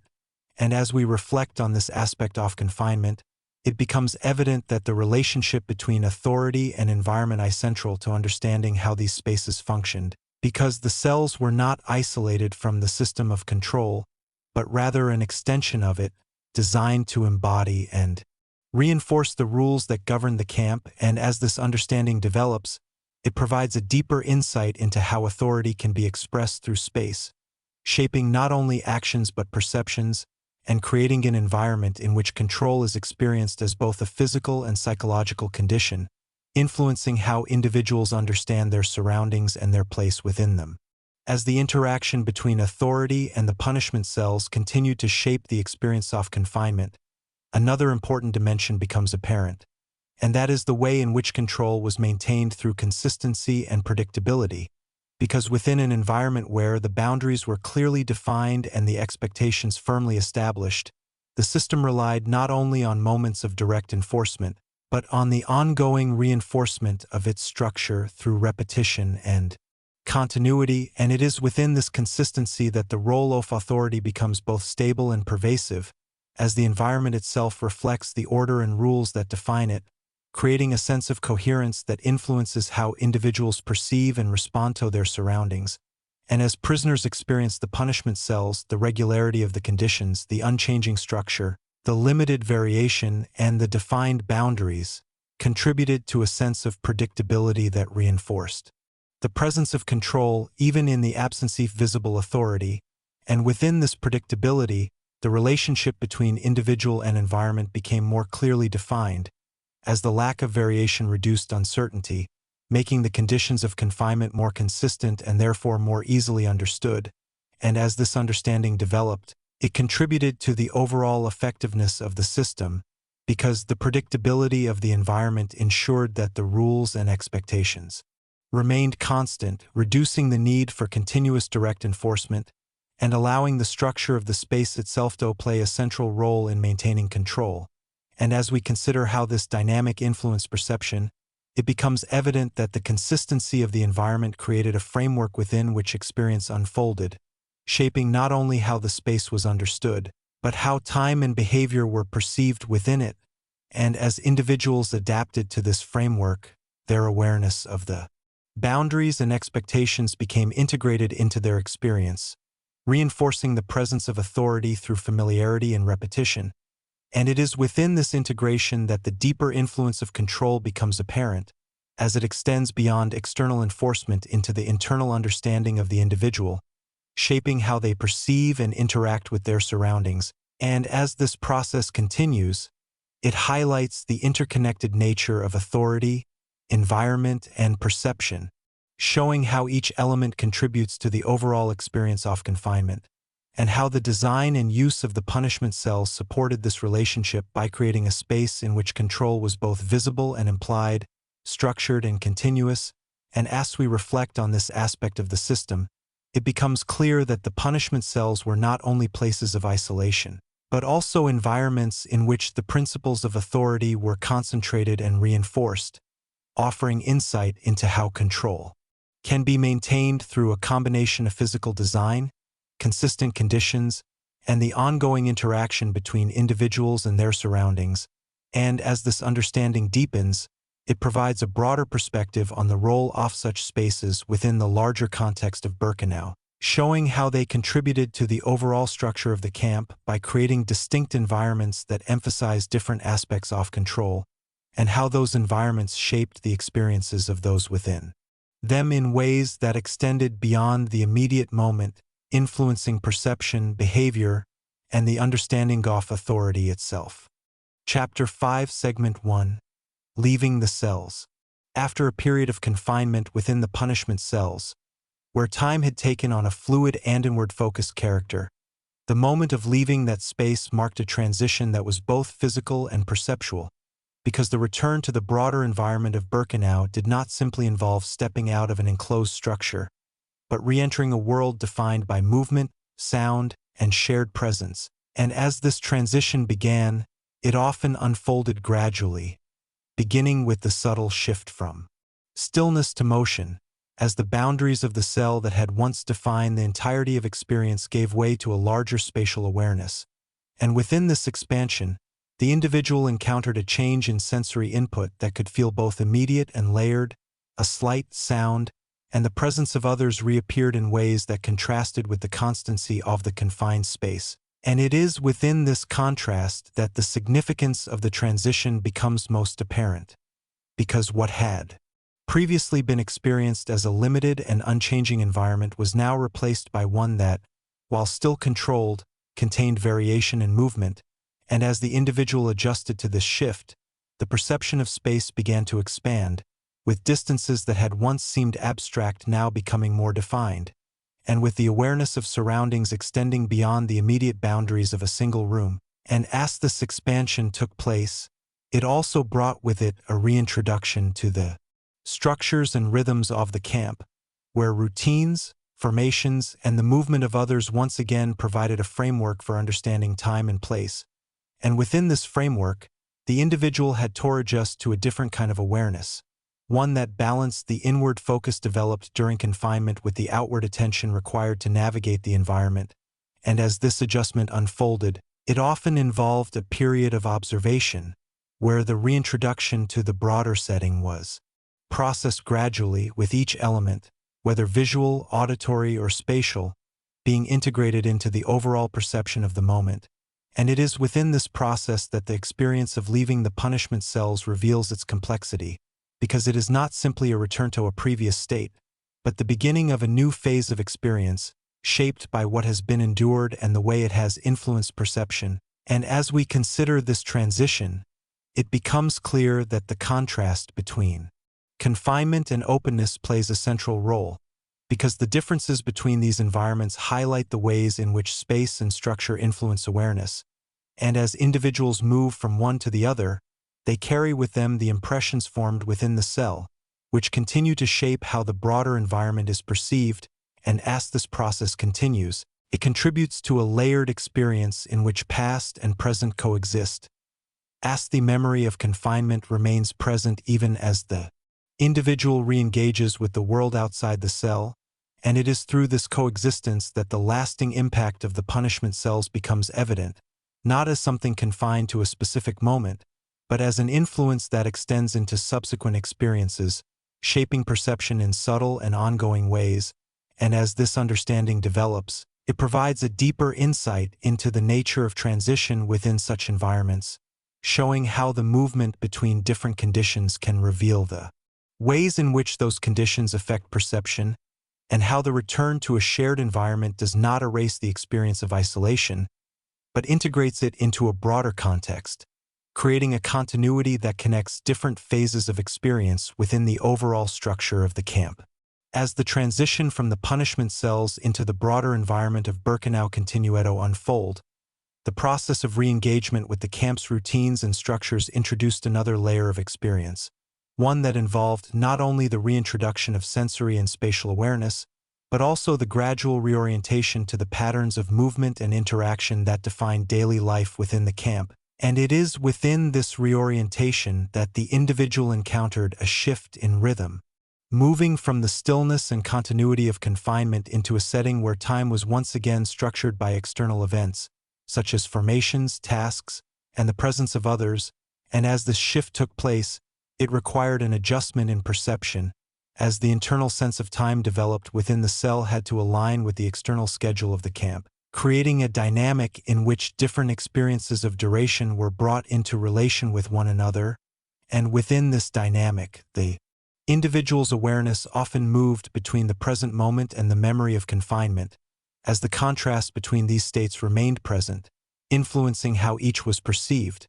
And as this interplay continued, it contributed to a sense of depth in the overall experience, where the immediate environment was understood not only in its own terms, but in relation to what had come before. And as we consider how this affected interaction with others, it becomes evident that the reintroduction to shared space also involved a renewed awareness of collective presence, as the individual once again became part of a larger group, observing and being observed within the structured environment of the camp. And within this collective setting, the experience of confinement remained a personal one, yet it existed alongside the shared experiences of others, creating a balance between individuality and group identity. And as this balance developed, it highlighted the ways in which different aspects of experience could coexist within the same environment, each contributing to the overall perception of the moment. And as the individual continued to move within this setting, the familiarity of the camp's routines began to reassert itself, providing a framework through which actions and interactions could be understood. And yet, at the same time, the memory of the punishment cells continued to influence perception, creating a layered awareness that combined past and present. And it is within this layered awareness that the experience of leaving the cells becomes most fully realized, as it reflects not only a change in location, but a transformation in how the environment is perceived and understood. And as this transformation continues, it offers insight into the ways in which experiences of confinement can shape subsequent interactions with space, time, and others, demonstrating how the effects of such environments extend beyond their immediate boundaries and influence perception in ongoing and subtle ways. And as we reflect on this stage of the journey, it becomes clear that the act of leaving the punishment cells is not an endpoint, but a continuation, one that integrates the experience of confinement into the broader context of life within Birkenau, shaping how individuals navigate their surroundings and understand their place within the system. And as this understanding deepens, it provides a more comprehensive view of how transitions between different environments can reveal the interconnected nature of experience, showing how each phase influences the next, and how the movement between confinement and shared space contributes to a complex and evolving perception of reality within the camp. Chapter 5, Segment 2. After the cells, lasting effects.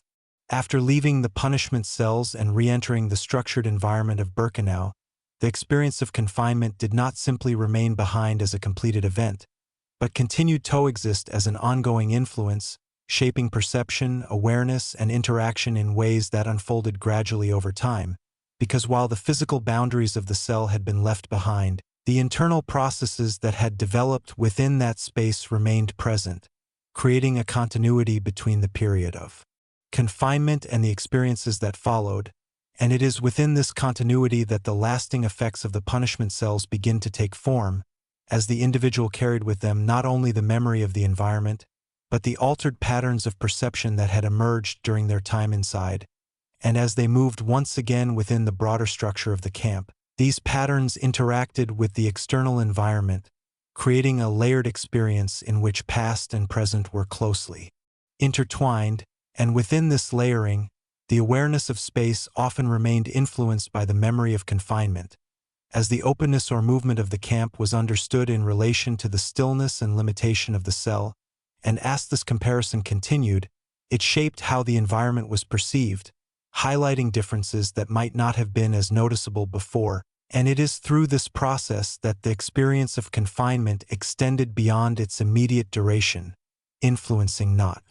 only how space was understood, but how it was felt. And as the individual re-engaged with routines and interactions, the internal awareness developed within the cell often remained active, creating a sense of depth in perception, where each moment was experienced with an awareness that included both the present and the memory of the past. And as this awareness persisted, it contributed to a shift in how time was experienced, because the fluid and inward-focused perception of duration that had developed during confinement did not immediately return to its previous form, but instead coexisted with the structured time of the camp, creating a dynamic in which different experiences of time were integrated. And within this integration, the individual navigated a balance between the external rhythms of the environment and the internal sense of continuity that had been shaped by confinement. And as we consider how these changes influenced interaction, it becomes evident that the experience of the punishment cells could alter the way individuals engaged with their surroundings, not necessarily in overt or immediately visible ways, but through subtle shifts in awareness, attention, and perception. And as these shifts unfolded, they revealed how experiences of confinement can leave an imprint that extends beyond the moment itself, shaping subsequent experiences in ways that are both continuous and evolving. And as this understanding develops, it provides insight into the nature of experience within such environments, showing how the effects of a specific space can persist and interact with other aspects of life, creating a continuity that connects different phases of experience. And as we reflect in this aspect of the punishment cells, it becomes clear that their impact was not limited to the time spent within them, but extended into the broader context of the camp, influencing how individuals perceived and interacted with their surroundings,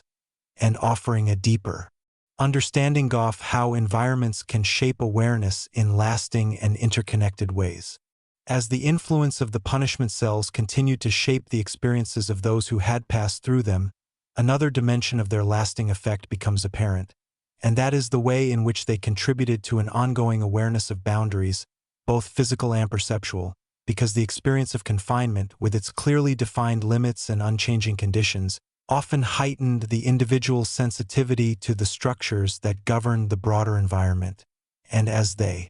moved through the camp, this heightened awareness could manifest as a more pronounced recognition of the boundaries that defined different spaces,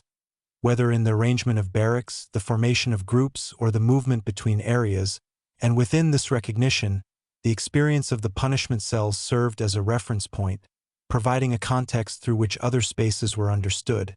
and as this context remained present, it contributed to a deeper awareness of how environments were structured and how those structures influenced experience, and as individuals continued to navigate the routines of the camp, this awareness often extended to the perception of time as well, because the contrast between the fluid, inward-focused duration of confinement and the structured, externally defined time of the camp created a dual perspective, where time could be understood in multiple ways simultaneously, and within this dual perspective, the individual experienced a form of continuity that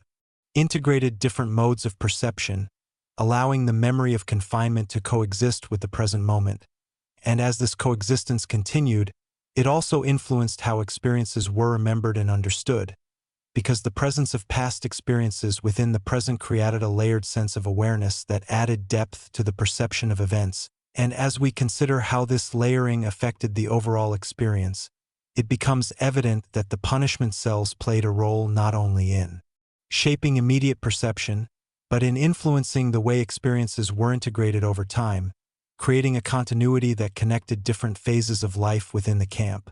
And as this continuity developed, it highlighted the complex relationship between environment and perception, showing how the effects of a particular space can extend beyond its physical boundaries and influence the way other spaces are experienced. And as this understanding deepens, it provides a broader perspective on the nature of confinement and its lasting impact, demonstrating how the experience of restriction can shape awareness in ways that persist and evolve, influencing perception long after the immediate conditions have changed. And as we reflect on this aspect of the punishment cells, it becomes clear that their significance lies not only in their physical design or their immediate function, but in the way they contributed to a larger process of perception and adaptation, shaping how individuals understood and engaged with their surroundings in ongoing and interconnected ways. And as this exploration continues, it offers insight into the enduring relationship between space, experience, and memory,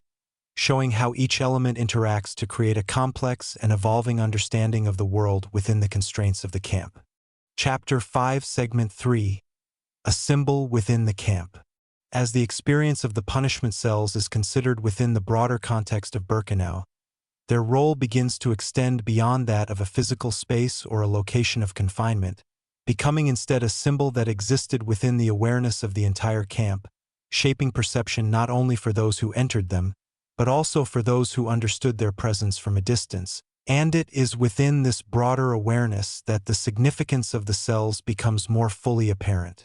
Because, while their physical boundaries were limited, their influence extended across the environment, contributing to a shared understanding of structure, consequence, and control. And as individuals moved through the daily routines of the camp, the knowledge of these cells formed part of the larger framework through which the environment was interpreted, creating a layer of awareness that existed alongside the immediate experience of tasks, movement, and interaction. And within this layered awareness, the punishment cells functioned as a reference point, representing a distinct condition that contrasted with the shared spaces of the camp. And as this contrast became more defined, it contributed to the overall perception of the environment, highlighting the different ways in which space could be used to shape experience. And as we consider how this symbolic role developed, it becomes clear that it was not dependent on direct interaction, but rather on the understanding of what the cells represented within the system. And as this understanding was maintained and shared, it reinforced the presence of the cells within the collective awareness of the camp, creating a condition in which their influence extended beyond their physical location. And as this influence persisted, it shaped the way individuals perceived both the environment and their own place within it, because the existence of such spaces introduced a dimension of consequence that was integrated into the broader structure, contributing to a sense of order that was defined not only by routine but by the awareness of what lay beyond it. And as this awareness continued to evolve, it became part of the overall experience of the camp, influencing how individuals understood the boundaries of behavior and the structure of the system. And it is within this integration that the punishment cells can be seen as more than isolated spaces, becoming instead elements of a larger framework that shaped perception and experience across the entire environment. And as we reflect on this aspect, it becomes evident that the symbolic presence of the cells contributed to the continuity of the system, reinforcing its structure through the shared understanding of its components. And as this continuity was maintained, I tentured that the influence of the cells remained active, not only through direct experience, but through the awareness that they existed as part of the environment. And as this understanding deepens, it provides insight into how spaces can function symbolically within a system, extending their impact beyond their physical boundaries and shaping perception in ways that are both subtle and far-reaching. And as this perspective develops further, it highlights the interconnected nature of space, awareness, and experience within Birkenau, showing how each element contributes to the overall structure and how the presence of certain spaces can influence the way the entire environment is understood. As the symbolic role of the punishment cells continued to shape the broader awareness of the camp, their influence also became embedded within the way individuals interpreted their surroundings on a daily basis, creating a context in which the understanding of space was closely tied to the meanings associated with it. And within this context, the punishment cells served as a point of contrast that helped define the characteristics of other areas, because by representing a condition of isolation and limitation, they highlighted the relative openness, movement, and interaction that existed elsewhere, even within a controlled environment. And as this contrast was maintained, it contributed to a more nuanced perception of the camp, where different spaces were understood not only in terms of their physical features, but in relation to one another. And as this relational understanding developed, it reinforced the idea that the environment was structured through a combination of distinct spaces, each with its own role and significance. And within this structure, the punishment cells occupied a unique position, as they represented an intensified form of the conditions present throughout the camp, offering a concentrated example of the principles that govern the system. And as individuals navigated this environment, the awareness of these principles was shaped by both direct and indirect experience, creating a layered understanding that combined personal perception with collective knowledge. And as this layered understanding continued to evolve, it influenced how individuals interpreted the environment and their place within it, contributing to a sense of coherence that connected different aspects of experience. And it is within this coherence that the symbolic role of the punishment cells becomes most evident, as they functioned as more than just physical locations, becoming instead integral components of the system's meaning and structure. And as we consider how this role was sustained over time, it becomes clear that it relied on the continuity of awareness, as the understanding of what the cells represented was maintained and shared within the environment, ensuring that their influence remained present even in the absence of direct interaction. And as this presence persisted, it contributed to the overall perception of the camp as a structured and interconnected system, where each space played a role in shaping the experience of those within it. And as this understanding deepens, it provides a broader perspective on how environments can function symbolically, showing how the meaning of a space can extend beyond its physical boundaries and influence the way it is perceived and experienced. And as this exploration continues, it reveals the complexity of the relationship between space, perception, and meaning, demonstrating how each element interacts to create a cohesive and multifaceted understanding of the environment, and how the presence of certain spaces, such as the punishment cells, can shape that understanding in ways that are both enduring and far-reaching, offering insight into the ways in which systems of structure and control are reflected not only in physical design, but in the perceptions and interpretations of those who experience them. Chapter 6, Segment 1: The Cells Within the System. As the punishment cells are placed within the broader structure of Birkenau, their role begins to reveal itself not as something separate from the camp, but as an integrated component of a larger system that operated through interconnected spaces, routines, and forms of control, and it is within this integration that their true function becomes more clearly understood, because rather than existing in isolation, the cells were part of a network of environments that each contributed to the overall organization and experience of the camp, and as individuals moved through different areas, barracks, work sites, open grounds, and administrative spaces, the transitions between these environments created a sense of continuity, where each space played a role in shaping perception and behavior, and within this continuity, the punishment cells represented a distinct point, a place where the principles that governed the camp were concentrated into a more focused form, and as such, they served as a kind of reference within the system, reflecting the structure and expectations that defined the environment as a whole. And as we consider how this role functioned in practice, it becomes evident that the presence of the cells influenced not only those who entered them, but also those who understood their place within the system, because their existence contributed to the broader awareness of how the camp was organized, reinforcing the idea that different spaces were designed to serve specific purposes, and that movement between those spaces was governed by a set of rules that maintained the structure of the environment. And as this awareness developed, it shaped how individuals navigated the camp, influencing both their actions and their perception of the spaces around them. And within this dynamic, the punishment cells acted as a point of emphasis, highlighting the boundaries of the system and the consequences associated with those boundaries. And as a result, their influence extended beyond their physical location, becoming part of the overall framework through which the camp was understood. And as we reflect on this integration, it becomes clear that the cells were not an isolated feature, but an essential element of the system, contributing to its coherence and its ability to maintain structure over time. And as this understanding deepens, it reveals how environments can be designed in ways that create interconnected experiences, where each component supports the others and where the meaning of one space is reinforced by its relationship to the rest. And as this perspective develops further, it provides insight into the complexity of the camp as a whole, showing how its structure was not defined by individual elements alone, but by the way those elements interacted to create a cohesive system, and how the punishment cells, as part of this system, played a role in shaping both the physical and perceptual experience of those within it,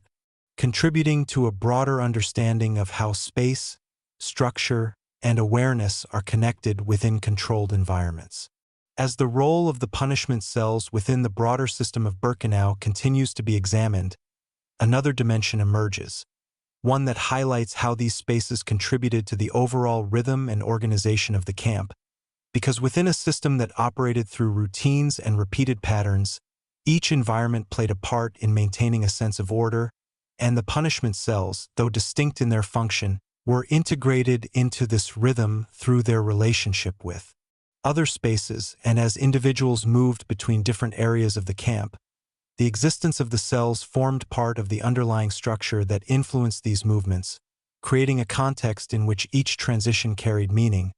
And within this context, the cells represented a point where the system's rules were most clearly concentrated, offering a contrast to the more routine aspects of the camp while still remaining connected to them. And as this contrast was maintained, it contributed to the overall coherence of the system,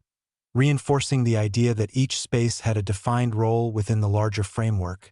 And as we consider how this coherence was experienced, it becomes evident that the integration of the punishment cells into the system allowed for a continuity of perception, where individuals could understand the environment as a whole, rather than as a collection of separate parts. And within this continuity, the awareness of how different spaces related to one another became an important aspect of experience, shaping how individuals interpreted their surroundings and their place within them. And as this interpretation developed, it highlighted the interconnected nature of the system, showing how the function of one space could influence the perception of another, and how the presence of the punishment cells contributed to the overall understanding of the camp's structure. And as this understanding deepens, it reveals how environments can be designed to create a unified experience, where each component supports the overall system, and where the relationships between spaces are as important as the spaces themselves. And as we reflect on this aspect, it becomes clear that the punishment cells were not only places of confinement, but also elements that contributed to the organization and perception of the entire camp, reinforcing its structure through their integration into its rhythm and design. And as this perspective continues to develop, it offers a broader insight into how systems of space and control operate, demonstrating how the arrangement and interaction of different environments can shape experience in ways that are both consistent and complex, and how the presence of specific spaces, such as the punishment cells, can influence the way the entire system is perceived and understood over time. Chapter 6, Segment 2, Movement and Control Across the Camp.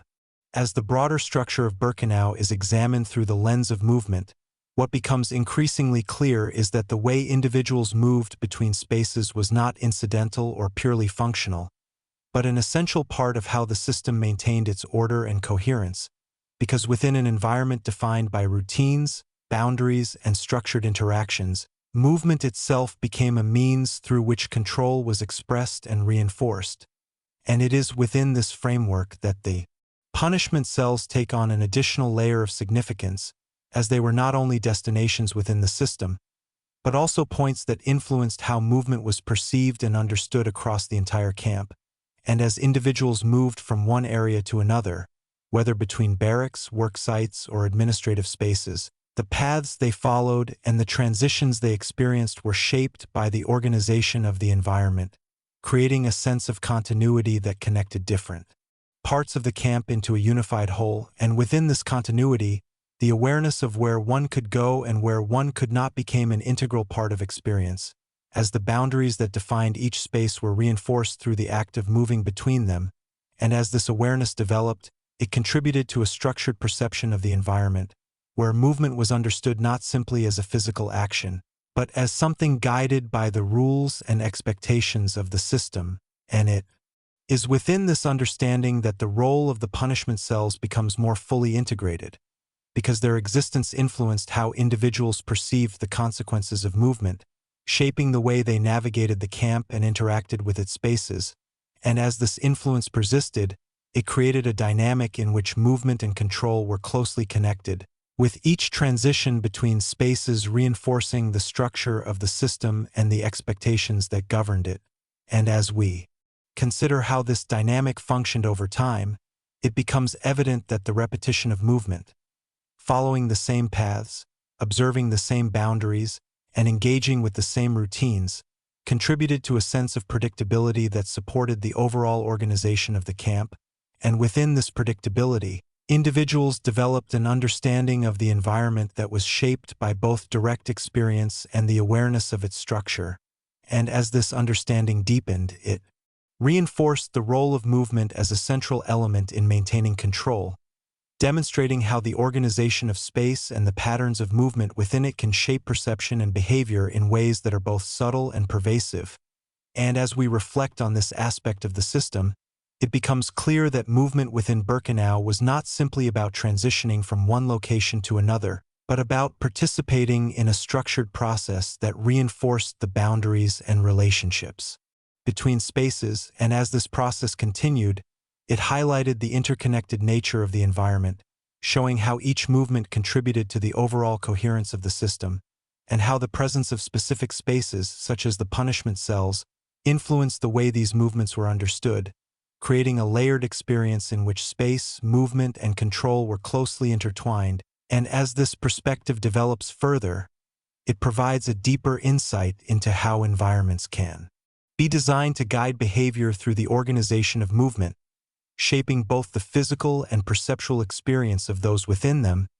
and demonstrating how the structure of space can be used to maintain order and continuity across a complex system. As the patterns of movement within Birkenau continued to define the experience of those within the camp, the relationship between movement and perception became increasingly significant, because the way individuals navigated the environment not only reflected the structure of the system, but also shaped how that structure was understood and internalized. And it is within this interaction that the influence of movement extended beyond physical transitions, becoming a key element in the formation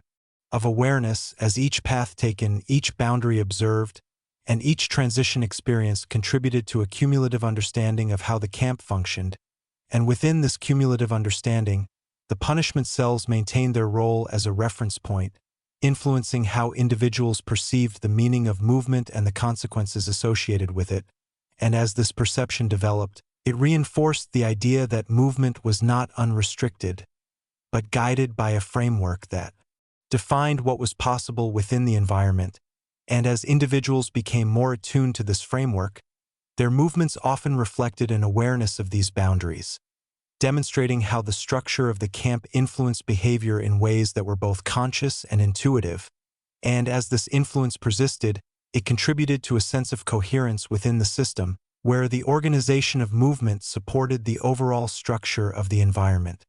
ensuring that each space remained connected to the others through a network of paths and transitions. And as we consider how this network functioned, it becomes clear that it played a central role in maintaining the continuity of the camp, as the repetition of movement reinforced the relationships between spaces and the expectations associated with them, and within this continuity, the experience of the environment was shaped by both the physical act of moving and the awareness of what that movement represented, creating a dynamic in which perception and action were closely linked. And as this dynamic continued to evolve, it revealed how the organization of space and movement can influence the way individuals understand and interact with their surroundings, demonstrating how the structure of an environment can be internalized through repeated experience, and how this internalization contributes to the maintenance of order within the system. And as we reflect on this aspect of Birkenau, it becomes evident that movement was not merely a functional aspect of the camp, but a fundamental component of its design, shaping both the physical and perceptual experience of those within it. And as this understanding deepens, it provides a broader perspective on how systems of control can operate through the organization of space and movement, showing how the arrangement of environments and the patterns of transition between them can create a cohesive and structured experience that influences behavior, perception, and awareness over time. And as this exploration continues, it highlights the intricate relationship between movement, space, and control, offering insight into how these elements interact to form a system that is both complex and unified, and how the presence of specific spaces, such as the punishment cells, contributes to this system by shaping the way movement is perceived and understood within the broader context of the camp. Chapter 6, Segment 3, Repetition and the Structure of Experience. As the system of Birkenau is observed over time, one of the most defining characteristics that emerges is the role of repetition in shaping the overall experience, because within an environment organized through routines, structured movement, and clearly defined spaces, repetition functioned as a central mechanism through which the system maintained its continuity and coherence. And it is within this repetition that the connections between different elements of the camp become most apparent, as the daily recurrence of similar actions, movements, and interactions created a pattern that was both predictable and reinforcing, and as individuals participated in these patterns, their understanding of the environment was shaped not only by isolated moments, but by the accumulation of repeated experiences that gradually formed a consistent perception of how the system operated. And within this accumulation, the punishment cells played a role that extended beyond their immediate function, contributing to the broader framework of repetition by existing as a constant reference point within the environment. And as this reference point remained present, it reinforced the structure of the system by providing a clear example of how spaces within the camp were organized and used. And as we consider how repetition influenced perception, it becomes evident that the regularity of routines, such as formations, tasks, and transitions between spaces, created a sense of stability within the environment even as the conditions remained controlled and constrained, and within this stability, individuals developed an awareness of patterns that allowed them to anticipate the sequence of events, creating a form of predictability that shaped how time and space were understood. And as this predictability continued, it contributed to a sense of continuity that connected different moments into a cohesive experience. And it is within this cohesion that the system maintained its structure. as the repetition of actions and interactions reinforced the relationships between spaces, routines, and expectations, and as individuals moved through these repeated patterns, their perception of the environment became increasingly aligned with its structure, demonstrating how repetition can influence both awareness and behavior over time. And as we reflect on this aspect of the camp, it becomes clear that repetition was not simply a byproduct of routine, but a deliberate and essential component of the system, shaping how individuals experienced the environment and how they understood their place within it. And as this understanding deepens, it provides insight into how repetition can be used to create a sense of order within a complex system, showing how the consistent recurrence of patterns can reinforce structure and influence perception in ways that are both subtle and pervasive. And as this perspective develops further, it highlights the interconnected nature of repetition, space, and experience within Birkenau, demonstrating how each element contributes to the overall coherence of the system, and how the presence of specific spaces, such as the punishment cells, supports this coherence by serving as constant elements within the repeated patterns of the camp, reinforcing the structure through their continued existence and the awareness of their role within the environment. As repetition continued to shape the experience of Birkenau, its influence extended beyond the organization of routines and movements, becoming a fundamental aspect of how the environment was perceived and internalized, because through the consistent recurrence of patterns, individuals developed a form of familiarity with the structure of the camp, and it is within this familiarity that the system's influence became deeply embedded in perception, as the repeated exposure to the same spaces, sequences, and interactions created a sense of continuity that defined the overall experience. And within this continuity, the boundaries and expectations of the environment were reinforced, not through constant explanation, but through the lived experience of repetition. And as individuals participated in these patterns over time, their understanding of the system became more intuitive, shaped by the accumulation of repeated actions rather than by isolated events. And as this intuitive understanding developed, it contributed to the stability of the system, ensuring that its structure was maintained through the ongoing participation of those within it. And as we consider how this process affected perception, it becomes evident that repetition created a framework within which experience was organized, allowing individuals to navigate the environment with a sense of predictability, even as the conditions remained controlled and constrained. And within this framework, the punishment cells continued to function as a point of reference, reinforcing the broader structure by existing as a constant element within the repeated patterns of the camp. And as this reinforcement persisted, it contributed to the overall coherence of the system, demonstrating how the presence of specific spaces can influence the way repetition is experienced and understood. And as this understanding deepens, it reveals how repetition can shape not only behavior,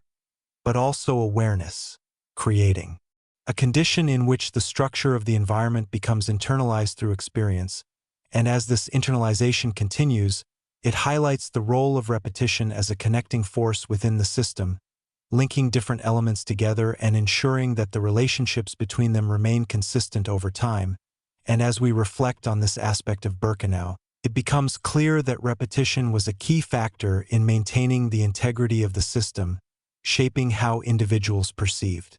and interacted with their surroundings, and reinforcing the structure through the ongoing recurrence of patterns that define the environment. And as this perspective develops further, it provides a broader insight into how systems of space and control can operate through repetition, showing how the consistent application of patterns can create a cohesive and stable experience, even within complex and constrained environments, and how the interaction between repetition, space, and perception contributes to the overall understanding of the system, offering a deeper view of how environments can be designed to maintain structure and continuity through the repeated experience of those within them. Chapter 7, Segment 1, Reflection within the environment. As the experience of Birkenau is considered not only through its structures, routines, and systems, but also through the perspective of reflection, a different layer of understanding begins to emerge, one that moves beyond the immediate conditions of space and movement and into the ways in which those conditions were perceived, interpreted, and given meaning over time. Because within an environment where repetition and structure defined daily life, moments of reflection, whether brief or extended, offered an opportunity for individuals to engage with their experience on a deeper level, creating a space within the mind where the external and internal could meet. And it is within this meeting that the nature of the environment could be examined, not only as a physical reality, but as something that carried significance beyond its immediate form. And as individuals moved through the routines of the camp, the repetition of actions and the constancy of surroundings often created a rhythm that allowed for moments of inward focus, where attention could shift from the external to the internal. And within this shift, reflection became a process through which experience was organized and understood, allowing individuals to make sense of the patterns that defined their environment. And as this process unfolded, it often involved a consideration of both the present and the past, as the continuity of experience provided a framework through which different moments could be connected, creating a sense of narrative that extended beyond the immediate. And it is within this narrative that the meaning of the environment began to take shape, as individuals interpreted their surroundings not only in terms of what they were, but in terms of what they represented within the broader context of their experience. And as this interpretation developed, it contributed to a layered understanding of the camp, where the physical structures, including the punishment cells, were seen not only as functional spaces, but as elements that carried symbolic weight, reflecting the organization and principles of the system as a whole. And as this symbolic understanding grew, it influenced how individuals perceived their surroundings, creating a sense of depth that extended beyond the visible. And as we consider how reflection interacted with the structured environment of Birkenau, it becomes evident that it served as a means of engaging with the experience in a way that went beyond routine, offering a perspective that allowed for both observation and interpretation. And within this perspective, the environment could be understood as a complex system, where each element contributed to the overall structure, and where the relationships between those elements shaped the way the system was experienced. And as this understanding developed, it provided a sense of continuity that connected different aspects of the experience, allowing individuals to see the environment not as a series of isolated moments, but as a cohesive whole. And it is within this cohesion that reflection played a central role, offering a way to integrate different layers of experience into a unified perception. And as we reflect on this aspect of Birkenau, it becomes clear that reflection was not separate from the environment, but an integral part of how it was experienced, shaping the way individuals understood their surroundings and their place within them. And as this understanding deepens, it reveals the importance of perspective in shaping experience, showing how the act of reflection can transform the way an environment is perceived, and how it can provide a deeper insight into the relationship between structure, perception, and meaning within a complex system. As reflection continued to develop within the context of Birkenau, it began to influence not only how the environment was understood, but also how individuals related to their own experience within it, creating a dynamic in which perception and self-awareness were closely interconnected, because through the process of reflecting on their surroundings, individuals were also engaging with their own position within the system, considering how they interacted with the structures, routines, and spaces that defined the camp. And it is within this interaction that reflection took on a more personal dimension, as it became a means of understanding not only the environment, but the self within that environment. And as this understanding evolved, it often involved a continuous process of observation and interpretation, where each moment was considered in relation to the broader context, creating a sense of continuity that extended across different phases of experience. And within this continuity, the ability to reflect provided a form of engagement that existed alongside the structured routines of the camp, offering a space in which the individual could process and interpret their experience in a way that was not entirely defined by external conditions. And as this space of reflection was maintained, it contributed to a sense of awareness that allowed individuals to perceive their surroundings with a degree of depth and complexity, recognizing the relationships between different elements of the environment and understanding how those elements influenced the overall experience. And as this recognition developed, it reinforced the idea that the camp was not simply a collection of spaces and routines, but a system in which each component played a role in shaping perception and experience. And within this system, reflection served as a way of connecting these components, allowing individuals to see how different aspects of the environment were related to one another and how they contributed to the overall structure. And as we consider how this process influenced the perception of time, it becomes evident that reflection provided a means of organizing experience into a coherent sequence, where past, present, and anticipated moments could be understood as part of a continuous narrative. And within this narrative, the experience of the punishment cells, along with other elements of the camp, could be integrated into a broader understanding of the environment, creating a sense of cohesion that extended beyond individual moments. And as this cohesion developed, it highlighted the role of reflection as a tool for making sense of complex experiences, offering a way to interpret and understand the environment in a manner that went beyond immediate perception. And as we reflect on this aspect of Birkenau, it becomes clear that reflection was a significant element in shaping how the environment was experienced, providing a means through which individuals could engage with their surroundings on a deeper level.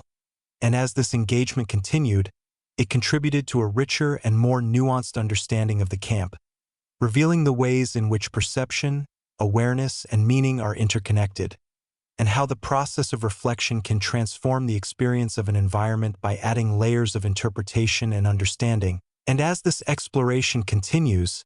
it offers a broader insight into the relationship between environment and perception, demonstrating how the act of reflecting on one's surroundings can influence not only how they are understood, but how they are experienced over time, creating a dynamic interplay between the external and internal that defines the overall experience within the camp. Chapter 7, Segment 2, Memory Beyond the Camp.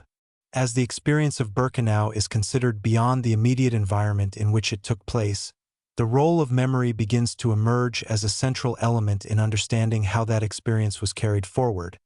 Because while the physical structures of the camp defined the conditions of the present, it was memory that allowed those conditions to persist within awareness even after they were no longer directly encountered. And it is within this persistence that the influence of the environment extended beyond its physical boundaries, shaping perception and understanding in ways that continued over time. And as individuals moved through different phases of experience, the memories of specific spaces, routines, and moments remained present, forming a kind of internal record that connected past and present. And within this connection, the experience of the punishment cells, along with other aspects of the camp, became part of a larger narrative that defined how the environment was remembered and understood. And as this narrative developed, it was shaped not only by the events themselves, but by the way they were recalled and interpreted, creating a dynamic in which memory was both a reflection of experience and an active process that influenced how that experience was understood. And as we consider how memory functioned in this context, it becomes evident that it did not exist as a static or unchanging record, but as something that evolved over time, shaped by reflection, context, and the passage of time. And within this evolution, certain aspects of the experience could become more prominent, while others receded into the background, creating a layered and complex understanding of the past. And it is within this layering that the depth of memory becomes apparent, as it allows for multiple perspectives on the same experience, each influenced by the context in which it is recalled.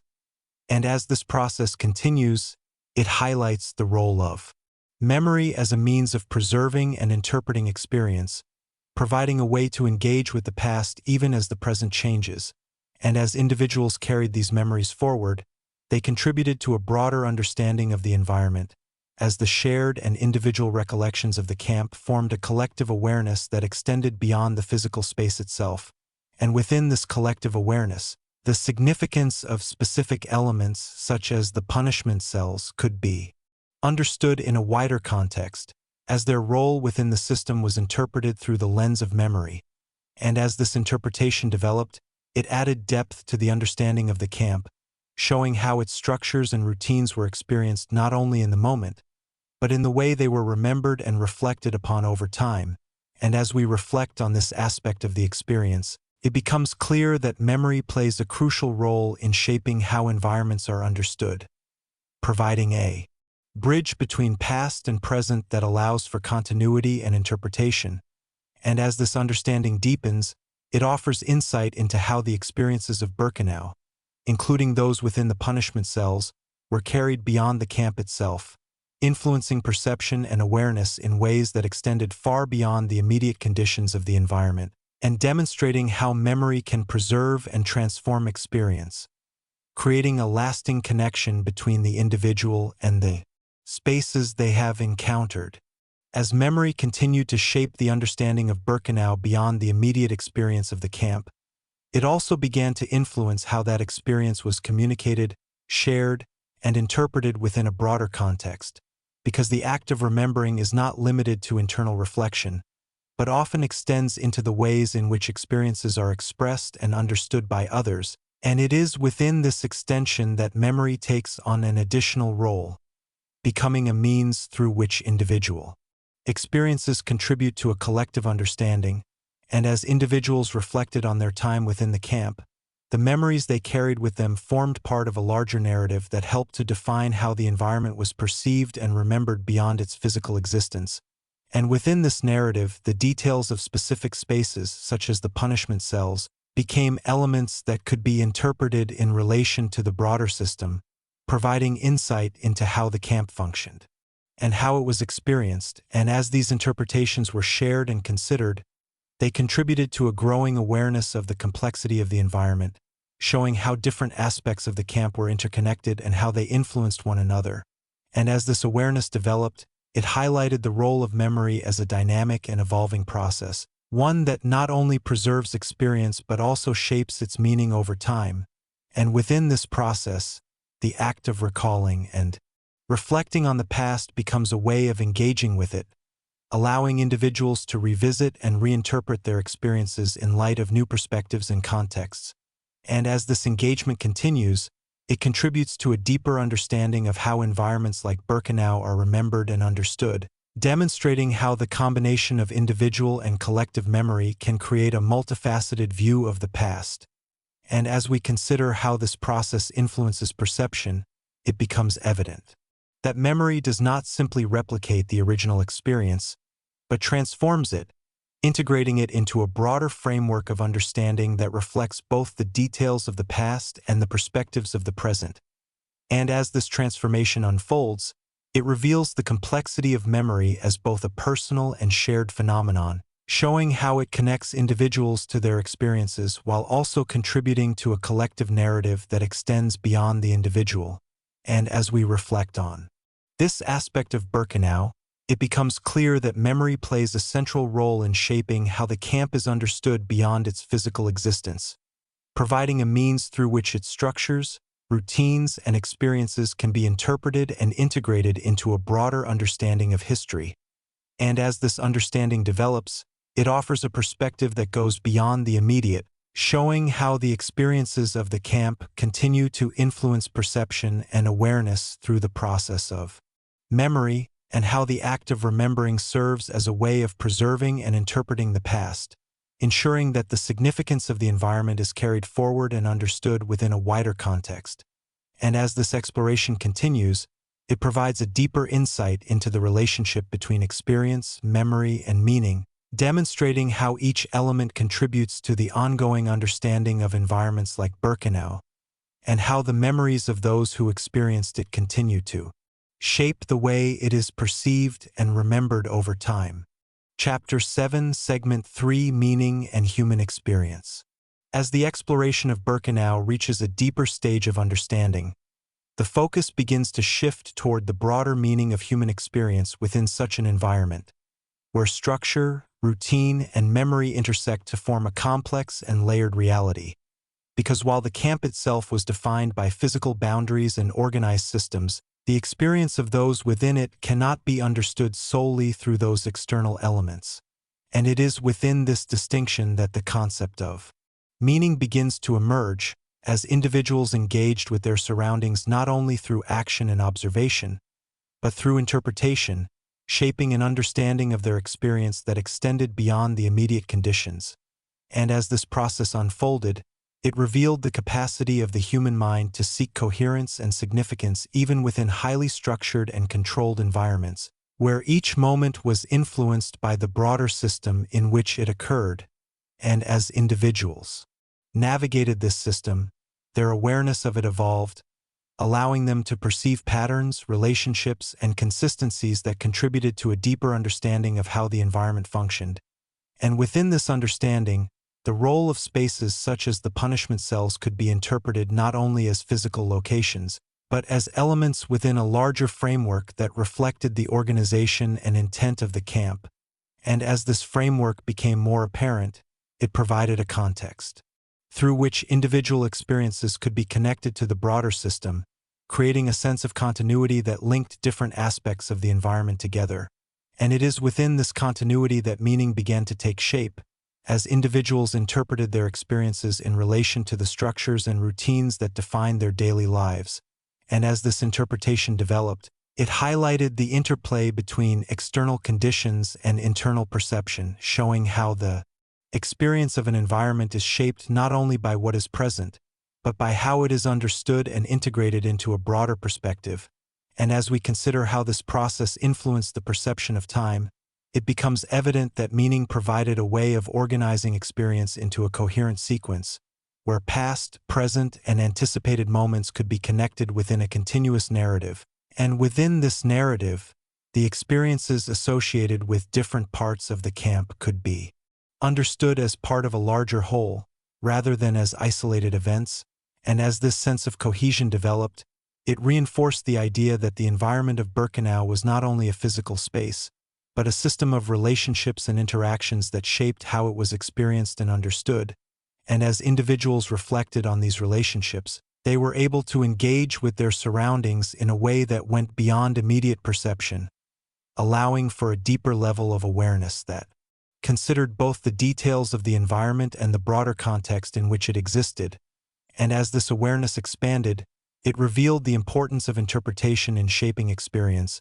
demonstrating how meaning is not inherent in an environment alone, but emerges through the interaction between the individual and their surroundings. And as we reflect on this aspect of Birkenau, it becomes clear that the human experience within the camp was defined not only by the structures and routines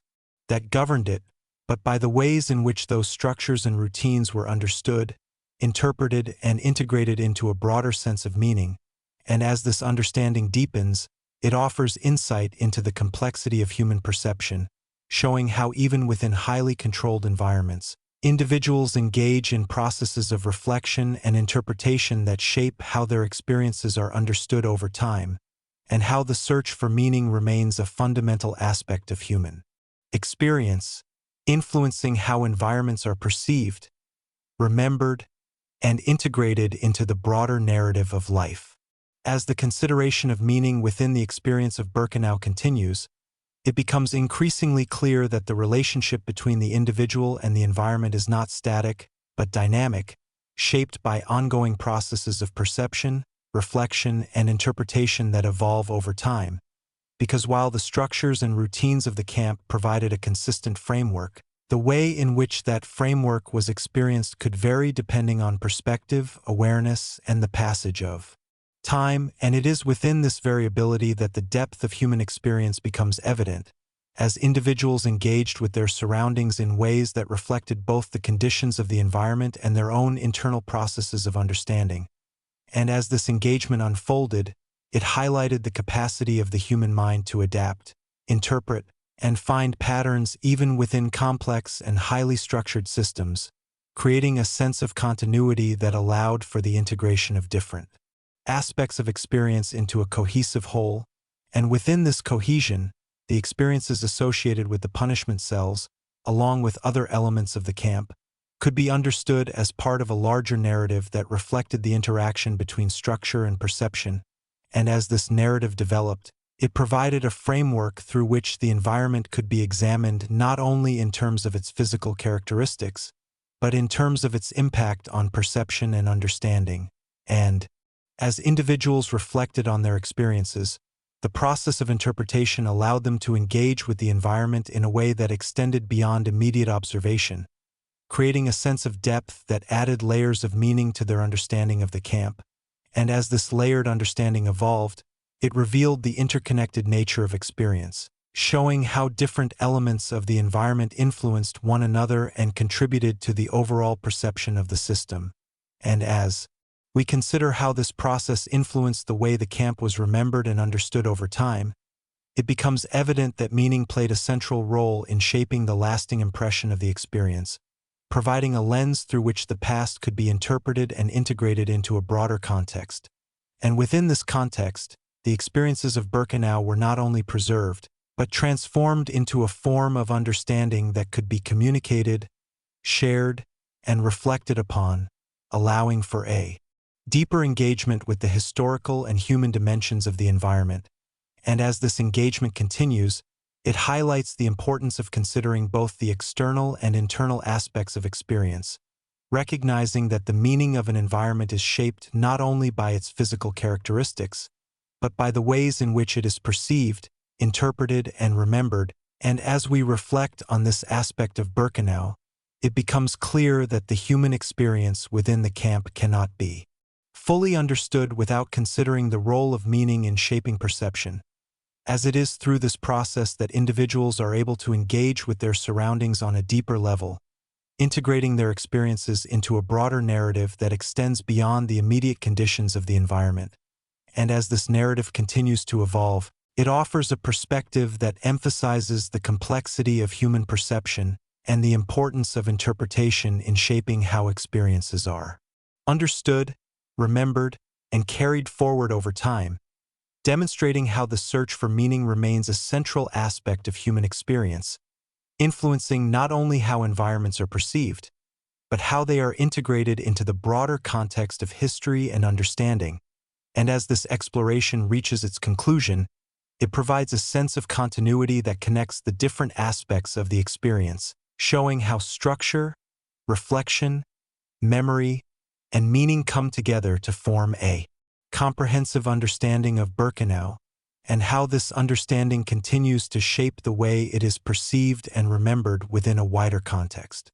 Chapter 8, Segment 1: The Camp Within the Larger War. As the perspective begins to widen beyond the immediate boundaries of Birkenau, the camp can be understood not only as an isolated environment defined by its internal structures and routines, but as part of a much larger system shaped by the events and conditions of the wider war. Because while daily life within the camp followed its own patterns and rhythms, those patterns were influenced by forces that extended far beyond its fences. And it is within this broader context that the significance of the camp takes on an additional dimension, as it becomes connected to the shifting dynamics of a world in conflict. And as the war progressed, the relationship between the camp and the external environment evolved, reflecting changes in resources, movement, and the overall direction of events. And within this evolving relationship, the camp functioned as a node within a larger network, where decisions made at distant locations had a direct impact on the conditions experienced within its boundaries. And as individuals within Birkenau moved through their daily routines, the influence of these external factors could be observed in subtle and indirect ways, whether through changes in the availability of materials, adjustments in the organization of labor, or shifts in the patterns of arrival and departure that connected the camp to the outside world. And as these changes occurred, they served as reminders that the camp was not separate from the broader context of the war, but deeply embedded within it, shaped by the same forces that were transforming landscapes, cities, and societies across Europe. And as this understanding developed, it provided a framework through which the experience of the camp could be interpreted in relation to larger historical processes,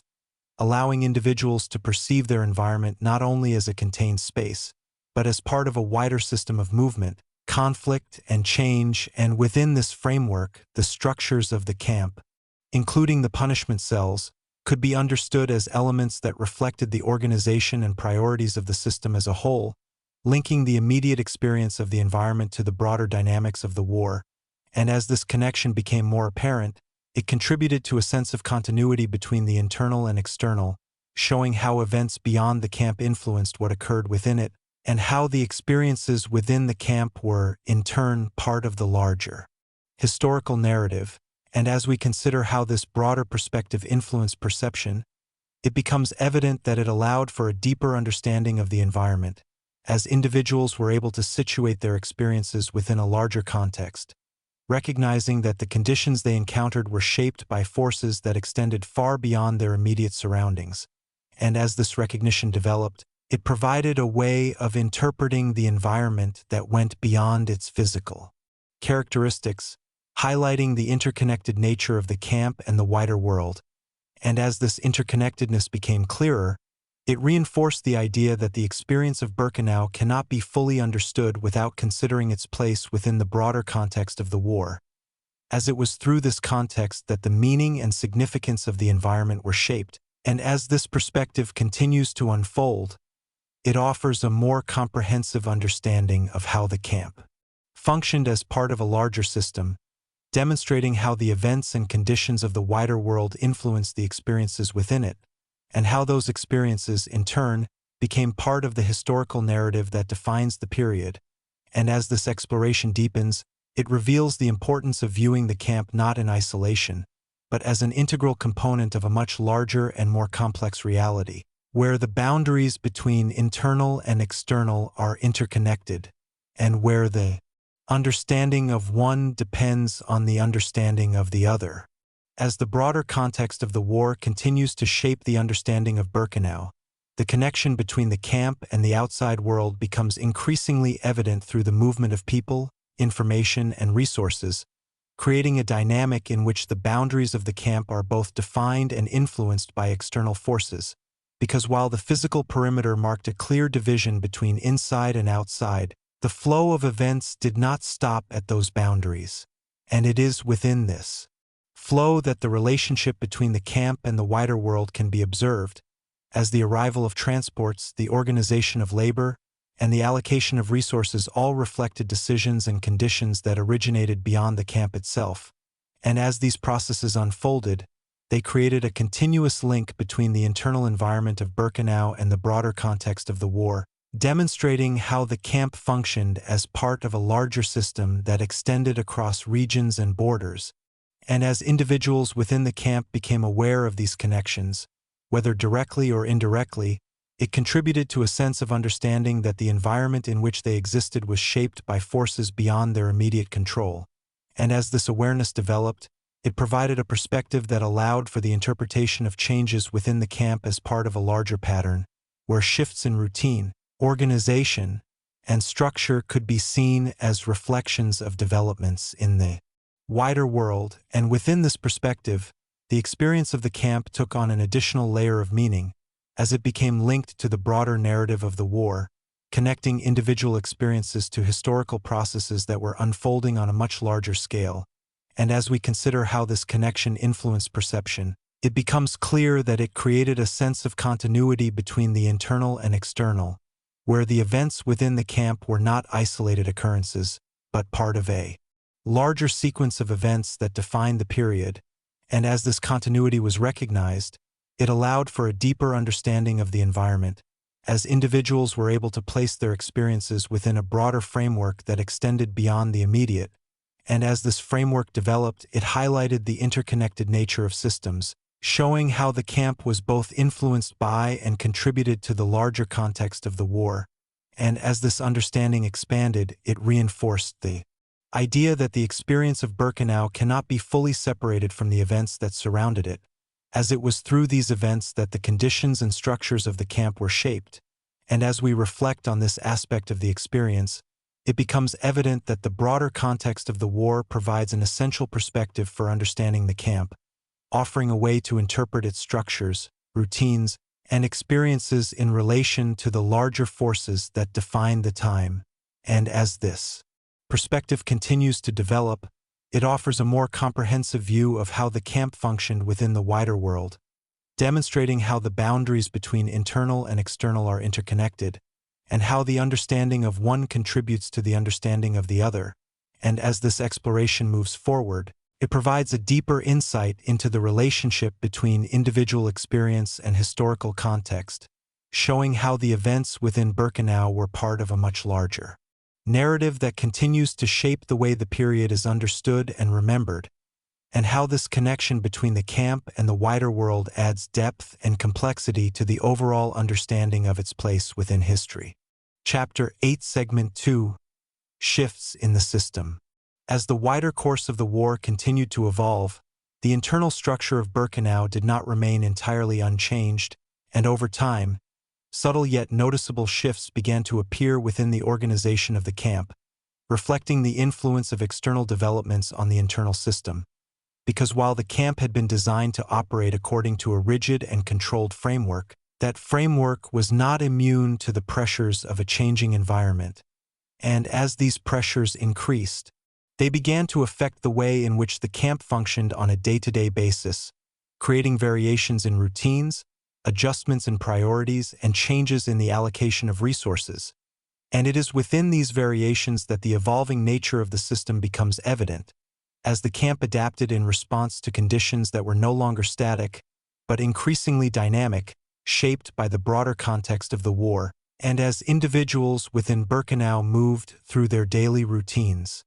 These shifts could often be perceived indirectly, through changes in the timing of activities, the organization of work, and the movement of people within the camp. And while these changes did not always alter the overall structure of the environment, they introduced a sense of movement within what had once appeared to be a fixed system, and as this sense of movement developed, it contributed to an awareness that the camp was part of a larger process that was unfolding beyond its boundaries, and that the internal conditions were being influenced by forces that extended far beyond the immediate environment. And as this awareness grew, it allowed for a deeper understanding of how the camp functioned within the broader context of the war, showing how its operations were connected to external developments in ways that were not always immediately visible, but nonetheless significant. And within this understanding, the structures of the camp, including the punishment cells, could be seen not only as static elements, but as components within a system that was undergoing gradual change, reflecting shifts in priorities and conditions that were influenced by the progression of events outside the camp. And as these shifts became more apparent, they contributed to a sense of transition, where the established patterns of the camp began to show signs of adaptation, and as this adaptation unfolded, it revealed the complexity of the system, demonstrating how even within a highly controlled environment, change could occur as a result of external pressures. And as we consider how these changes influence perception, it becomes evident that they introduced a new dimension to the experience of the camp, where the predictability of routine was accompanied by an underlying sense of uncertainty, as the evolving conditions created variations that were not always consistent or predictable. And within this dynamic, the experience of the environment became more complex as individuals navigated a system that was both structured and shifting. And as this complexity increased, it highlighted the interconnected nature of the camp and the wider world, showing how the internal operations of Birkenau were influenced by the broader context in which it existed. And as this perspective deepens, it provides a more comprehensive understanding of how the camp functioned during this period of change, demonstrating how the interaction between internal structure and external forces shaped the experience of the environment, and how these shifts contributed to the overall narrative of the camp as part of a larger historical process. As the shifts within the system of Birkenau continued to develop, they began to influence not only the organization of the camp, but also the way in which it was perceived by those within it, creating a dynamic in which the experience of the environment was shaped by both continuity and change, because while many aspects of the camp remained consistent, the emerging variations introduced a sense of transition that affected how individuals understood their surroundings. And it is within this balance between stability and change that the evolving nature of the camp becomes most apparent, as the established routines provided a framework that was familiar, while the subtle shifts introduced elements that required adjustment and interpretation. And as individuals engaged with these changes, they were able to observe patterns that reflected the broader context of the war, recognizing that the variations within the camp were connected to developments beyond its boundaries. And as this recognition developed, it contributed to a deeper awareness of the relationship between the internal and external, showing how the camp was not an isolated entity, but part of a larger system that was undergoing transformation. And within this understanding, the changes in routine, resource allocation, and organization could be interpreted as indicators of a shifting environment, where the conditions that had once been relatively stable were becoming more fluid. And as this fluidity increased, it introduced a sense of unpredictability that added a new dimension to the experience of the camp, as individuals navigated an environment that was no longer entirely consistent, but subject to variation and change. And as we consider how this affected the perception of time, it becomes evident that the sense of continuity that had once defined the routines of the camp began to be accompanied by a sense of progression, where the unfolding of events created a narrative of transition that connected different phases of the experience, and within this narrative, the camp could be understood as moving through a period of change, influenced by the broader dynamics of the war. And as this understanding developed, it provided a framework through which the experience of Birkenau could be interpreted in relation to the larger historical context, showing how the internal shifts within the camp were part of a wider process of transformation. And as this perspective deepens, it highlights the importance of considering both the stable and changing aspects of the environment, recognizing that the experience of the camp was shaped by the interaction between these two elements, and as individuals reflected on these dynamics, they were able to engage with their surroundings in a way that acknowledged both the consistency of structure and the presence of change, creating a nuanced understanding of the environment that incorporated multiple layers of perception. And as this understanding continued to evolve, it revealed the complexity of the system, demonstrating how the interplay between internal organization and external influence shaped the experience of Birkenau during this period. And as we reflect on this aspect of the camp, it becomes clear that the shifts within the system were not only operational but also perceptual, influencing how the environment was understood and experienced over time. And as this exploration continues, it offers a deeper insight into the relationship between change and continuity within structured environments, showing how the presence of both elements contributes to the overall experience, and how the evolving nature of the camp reflects its connection to the broader historical context in which it existed. Chapter 8, Segment 3, The Final Phase approaches. As the broader trajectory of the war moved steadily toward its later stages, the environment of Birkenau began to reflect a gradual yet unmistakable shift toward what could be understood as a final phase, not defined by a single moment or sudden transformation,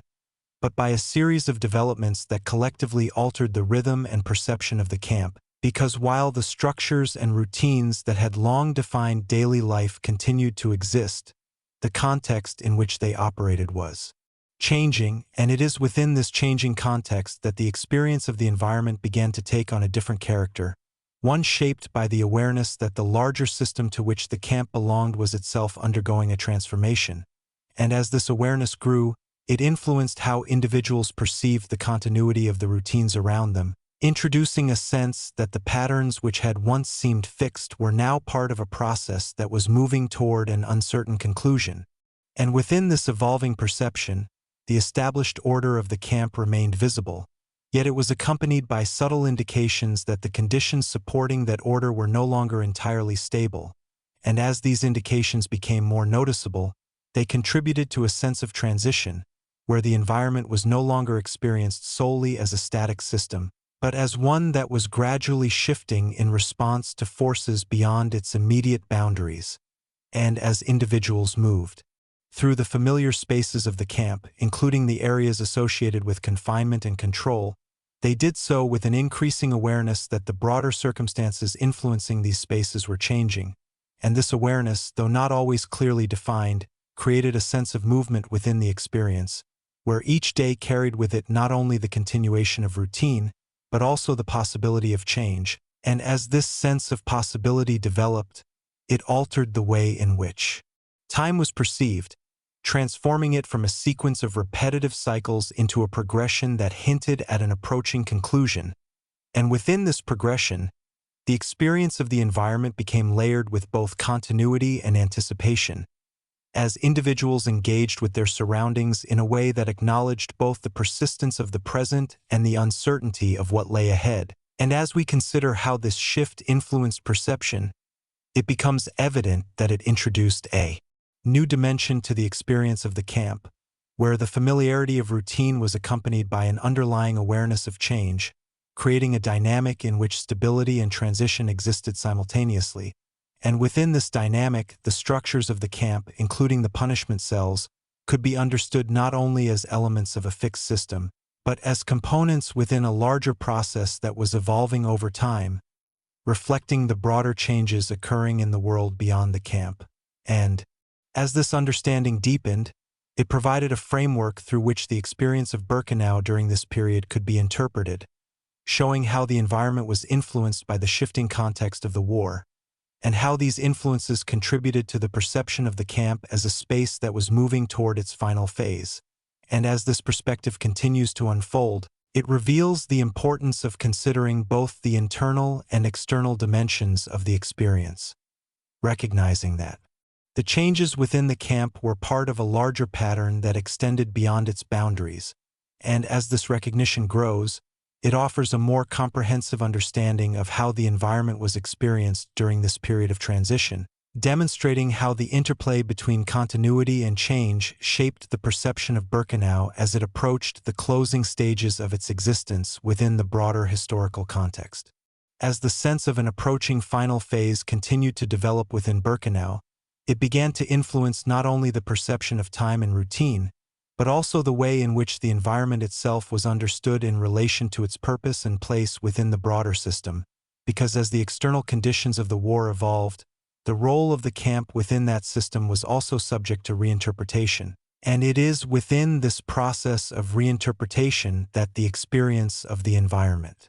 took on an additional layer of meaning, as individuals became increasingly aware that the structures and routines that had defined their daily lives were part of a larger framework that was itself undergoing change.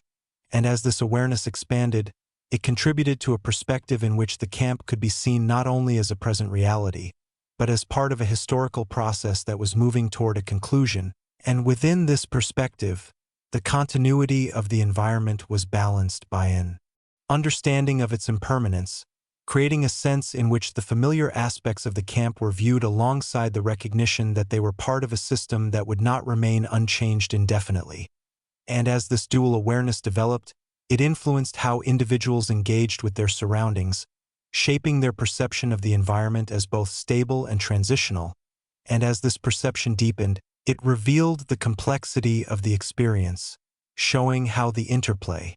between present conditions and future uncertainty created a layered understanding of the camp, where each moment was connected not only to the routines of the present, but to the broader trajectory of events that were unfolding beyond the immediate environment. And as we consider how this understanding influenced the interpretation of the camp's structures, it becomes evident that elements such as the punishment cells were no longer perceived solely in terms of their immediate function, but also as part of a system whose role was being redefined within the context of the changing war. And as this reinterpretation continued, it contributed to a broader awareness of the interconnected nature of the camp and the wider world, highlighting how the internal experience of the environment was shaped by external developments, and how these developments, in turn, influenced the perception of the camp as it moved toward its final phase. And as this perspective evolves, it provides a deeper insight into the relationship between environment and context, showing how the meaning of a place is influenced not only by its physical characteristics, but by its position within a larger historical framework. And as individuals reflected on this relationship, they were able to engage with their experience in a way that acknowledged both the immediate and the broader, creating a sense of continuity that connected their present reality to the unfolding narrative of the war. And as this narrative approached its later stages, the experience of Birkenau became increasingly defined by this sense of transition, where the persistence of routine coexisted with the awareness of change. And as we reflect on this aspect of the camp, it becomes clear that the approach of the final phase was not marked by a single event, but by a gradual shift in perception and context, where the environment was experienced as part of a larger process that was moving toward its conclusion. And as this exploration continues, it offers a comprehensive understanding of how Birkenau was perceived during this period, demonstrating how the interplay between structure, perception, and historical context shaped the experience of the camp as it approached the closing stages of its existence within the broader narrative of the war. Chapter 9, Segment 1. The Immediate Aftermath. As the final phase of Birkenau approached its conclusion within the broader context of the war, the environment began to transition into what can be understood as an immediate aftermath, a period not defined by the continuation of established routines, but by their gradual dissolution, as the structures and systems that had once governed daily life started to lose their coherence. And it is within this process of dissolution that the nature of the camp began to change, not through a single defining moment, but through a series of shifts that collectively altered the experience of the environment. Because while the physical structures of Birkenau remained present, the organized patterns that had once defined their use were no longer sustained in the same way. And as these patterns weakened, the relationship between individuals and their surroundings also began to change, creating a sense of transition that was both tangible and perceptual. And as individuals moved through the familiar spaces of the camp, including those associated with confinement and control, they did so within an environment that no longer operated with the same level of consistency. And this change introduced a different rhythm to the experience, where the predictability of routine was replaced by a sense of uncertainty and variation. And as this uncertainty developed, it influenced how the environment was perceived, as the absence of previously established structures created a space in which new interpretations could emerge, and within this evolving perception, the camp began to be understood not only as a functioning system, but as a space in transition, where the meaning of its structures was no longer fixed, but subject to reinterpretation. And as this reinterpretation unfolded, it allowed for a broader understanding of the environment, where the physical presence of the camp was considered alongside the changes occurring within it, creating a layered perception that integrated both continuity and transformation. And as we consider how this process influenced the experience of time, it becomes evident that the sense of progression that had developed during the final phase now gave way to a different kind of awareness, one in which the passage of time was marked not by the repetition of routine, but by the unfolding of change. And within this unfolding, each moment contributed to the overall sense that the environment was moving away from its previous state and toward a new condition. And as this movement continued, it reinforced the idea that the camp was no longer defined solely by its established systems, but by the process of their dissolution. And as this perspective deepens, it highlights the importance of understanding the aftermath not as an absence of structure, but as a distinct phase in which the environment undergoes transformation. And as individuals engaged with this phase, they were able to observe the changes in their surroundings in ways that reflected both the persistence of the physical space and the alteration of its function. And within this dual awareness, the experience of Birkenau during the immediate aftermath can be understood as a period of transition, where the structures remained, but the system that had once defined them was no longer intact. And as this understanding develops, it provides a framework through which the experience of this phase can be interpreted, showing how the interplay between continuity and change shaped the perception of the environment as it moved beyond its established form. And as this exploration continues, it reveals the complexity of the aftermath, demonstrating how the end of a system does not occur in a single moment, but through a gradual process that redefines the relationship between individuals and their surroundings, and how this process contributes to a deeper understanding of the environment as it transitions from one state to another within the broader historical context. As the immediate aftermath of Birkenau continued to unfold, the transformation of the environment began to extend beyond the dissolution of routines and into the broader perception of what the camp represented, creating a shift in understanding that connected the physical space to its place within a larger historical narrative. Because as the systems that had once defined the camp ceased to operate in their previous form, the environment itself became a point of reflection, where the structures, spaces, and remnants of the past were viewed through the lens of what had occurred within them. And it is within this reflective perspective that the meaning of the camp began to evolve, as individuals engaged with their surroundings not only as participants within a system, but as observers of a space that was transitioning into a different role. and as this shift in perception developed, it allowed for a reinterpretation of the environment, where elements such as the punishment cells could be understood in relation to their place within the broader context of the camp's history, rather than solely in terms of their immediate function. And as this reinterpretation unfolded, it contributed to a deeper awareness of the interconnected nature of experience and memory, showing how the physical presence of the camp served as a link between the past and the present. And as individuals reflected on this connection, they were able to engage with the environment in a way that acknowledged both its former role and its emerging significance, creating a sense of continuity that extended beyond the immediate moment. And as we consider how this perspective influenced the understanding of time, it becomes evident that the aftermath introduced a new temporal dimension, where the past was no longer confined to memory alone, but was embedded within the physical space itself, allowing for a form of engagement that connected different phases of experience. And within this connection, the environment of Birkenau could be understood as a place where history was both preserved and interpreted, providing a framework through which the events that had occurred could be considered and understood. And as this framework developed, it highlighted the role of perception in shaping how environments are experienced, demonstrating how the same physical space can carry different meanings depending on the context in which it is viewed. And as this understanding deepens, it reveals the importance of the aftermath as a phase in which the significance of the environment is redefined, allowing for a broader interpretation that integrates both the immediate experience and the historical context. And as individuals continued to engage with this evolving perspective, they contributed to a collective understanding of the camp, where the memories and reflections associated with the space became part of a larger narrative that extended beyond the boundaries of the environment itself. And as this narrative developed, it provided a way of connecting individual experiences to a shared understanding,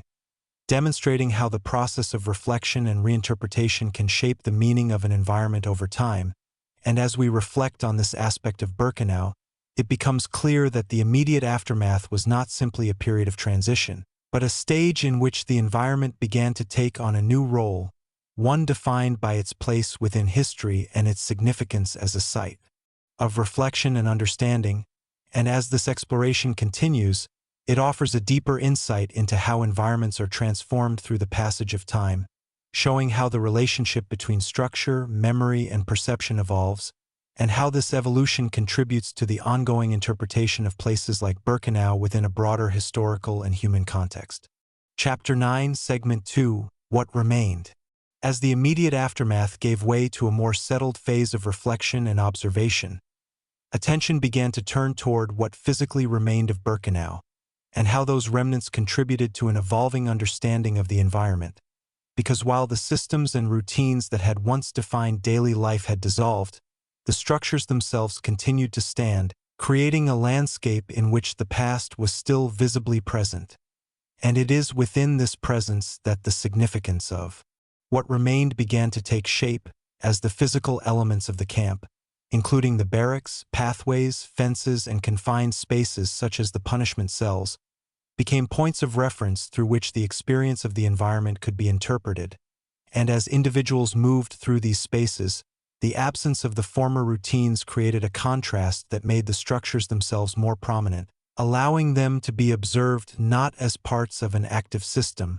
but as enduring elements that carried the imprint of what had occurred within them. And as this observation deepened, it revealed the way in which physical spaces can retain a sense of continuity even as their function changes, demonstrating how the environment of Birkenau continued to exist as a tangible presence even after the system that had defined it was no longer operational. And as this continuity became more apparent, it contributed to a layered perception in which the physical and the historical were intertwined, creating a sense in which the structures were understood not only in terms of their material form, but in terms of their connection to the experiences that had taken place within them. And as we consider how this influenced the perception of the environment, it becomes evident that the presence of these structures provided a framework through which the past could be engaged with in a direct and immediate way, allowing individuals to observe the spaces and consider their significance within a broader context. And within this framework, The remnants of the camp served as a bridge between different phases of experience, connecting the operational period of the camp to its aftermath and beyond. And as this connection developed, it highlighted the role of physical space in preserving and conveying meaning, showing how the structures of Birkenau functioned as more than static objects, but as elements that carried a narrative within them, reflecting the organization and purpose of the environment as it had once existed. And as this narrative became more clearly understood, it allowed for a deeper engagement with the environment, where observation was combined with interpretation, creating a sense of awareness that extended beyond the immediate. And as individuals reflected on what remained, they were able to consider how the physical landscape of the camp contributed to the broader understanding of its history, demonstrating how the presence of these structures provided a tangible connection to the past. And as this understanding continued to evolve, it revealed the importance of preservation in maintaining this connection, as the remnants of Birkenau served as a means of ensuring that the environment could be studied, remembered, and interpreted over time. And as we reflect on this aspect of the camp, it becomes clear that what remained was not only a collection of physical structures, but a landscape of meaning, where each element contributed to a larger understanding of the environment and its place within history. And as this exploration deepens, it offers insight into how physical spaces can carry and convey the experiences associated with them, showing how the remnants of Birkenau continued to shape perception and understanding long after the systems that had defined them had come to an end. As the understanding of what remained within Birkenau continued to develop, the role of these physical remnants began to extend beyond observation into a broader process of interpretation and engagement, where the environment was not only seen as a preserved space, but as a site through which meaning could be actively explored and understood, because the structures that remained did not exist in isolation, but as part of a larger context that included memory, reflection, and historical awareness. And it is within this context that the significance of the camp's remnants became more fully realized, as individuals engaged with these spaces in ways that connected the physical environment to the narratives and experiences associated with it. And as this engagement deepened, it created a dynamic in which the environment of Birkenau was understood not only as a place that existed in the past, but as one that continued to influence perception and understanding in the present. And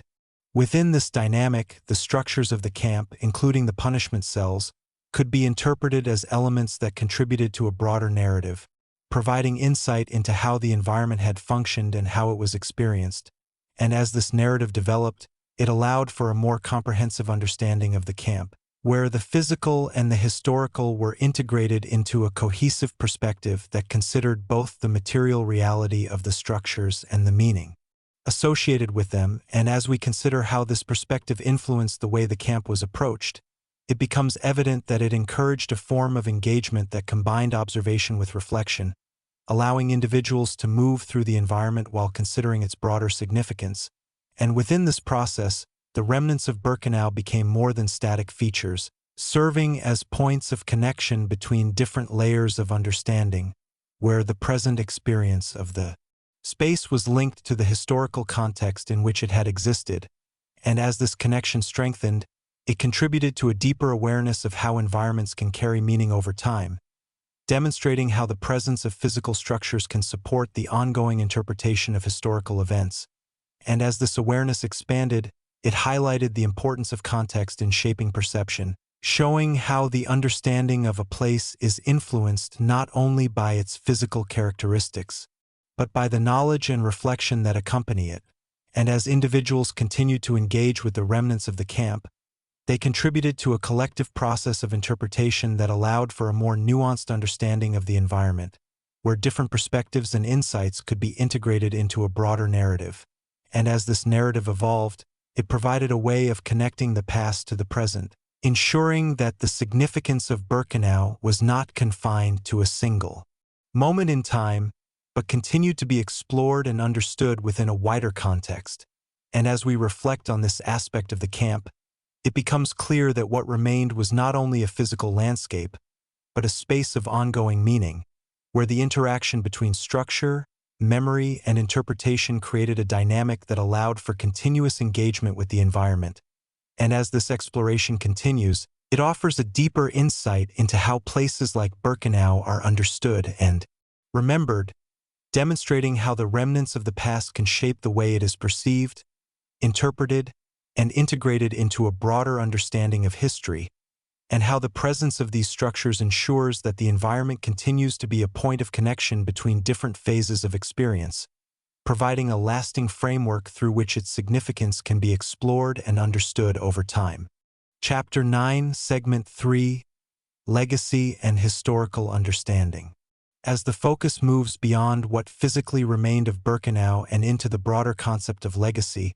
the environment begins to be understood not only as a place that existed within a specific period of time, but as one that continues to influence how history is interpreted and remembered, because the significance of the camp extends far beyond its physical boundaries and the years in which it operated, and it is within this extension that the idea of legacy takes form, as the experiences associated with the environment become part of a larger historical narrative that continues to evolve,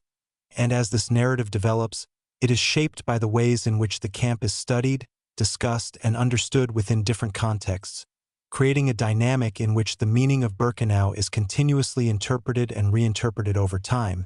and as individuals and communities engage with this process, they contribute to a collective understanding that reflects both the details of the past and the perspectives of the present,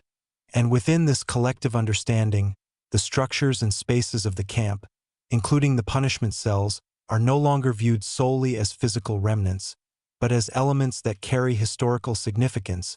providing insight into the organization and experience of the environment as it once existed, and as this insight deepens, it highlights the role of interpretation in shaping how history is understood,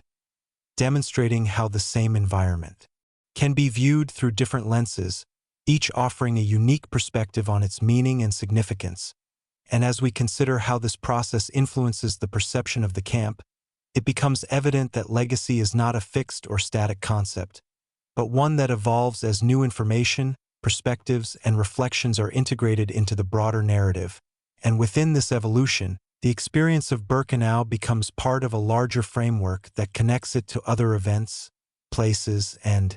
historical developments, creating a sense of continuity that extends beyond the immediate context of the camp. And as this continuity develops, it allows for a deeper understanding of how the environment fits within the broader scope of history, showing how the experiences associated with it are connected to wider patterns and processes that define the period. And as individuals engage with this broader perspective, they are able to interpret the significance of the camp in ways that reflect both its specific context and its place within a larger historical narrative. And as this interpretation continues to evolve, it reinforces the idea that legacy is shaped by the interaction between the past and the present, where the understanding of historical events is influenced by the perspectives and contexts in which they are examined. And as we reflect on this aspect of Birkenau, it becomes clear that the legacy of the camp is defined not only by what occurred within its boundaries, but by the ways in which those events are remembered, studied, and understood over time. And as this understanding deepens, it offers a more comprehensive view of how environments like Birkenau continue to shape historical awareness, demonstrating how the process of interpretation allows for the ongoing engagement with the past, and how this engagement contributes to a broader understanding of history that extends beyond individual events and into the larger narrative of human experience. As the concept of legacy continues to unfold, it becomes increasingly clear that the historical understanding of Birkenau is shaped not only by the preservation of its physical structures or the recording of its past, but by the ongoing process through which its meaning is communicated, interpreted, and integrated into a wider awareness, because the legacy of an environment such as this is not confined to a single perspective or moment,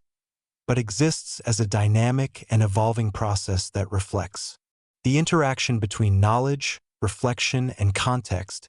and it is within this process that the significance of the camp is continually reassessed, allowing for new insights and understandings to emerge as different generations engage with its history. And as this engagement continues, it highlights the importance of considering multiple perspectives in the interpretation of historical events, recognizing that the understanding of Birkenau is shaped by a variety of viewpoints, each contributing to a more nuanced and comprehensive narrative. And within this narrative, the structures of the camp, including the punishment cells, serve as points of reference that connect the physical environment to the broader historical context, providing a means through which the experiences associated with the camp can be explored and understood. And as individuals reflect on these connections, they are able to engage with the environment in a way that acknowledges both its specific characteristics and its place within a larger framework of history. And as this understanding develops, it emphasizes the role of education, reflection, and interpretation in shaping how the legacy of Birkenau is perceived, demonstrating how the process of engaging with the past contributes to a deeper awareness of its significance. And as we consider how this awareness influences the way the camp is remembered, it becomes evident that legacy is not simply about preserving the past, but about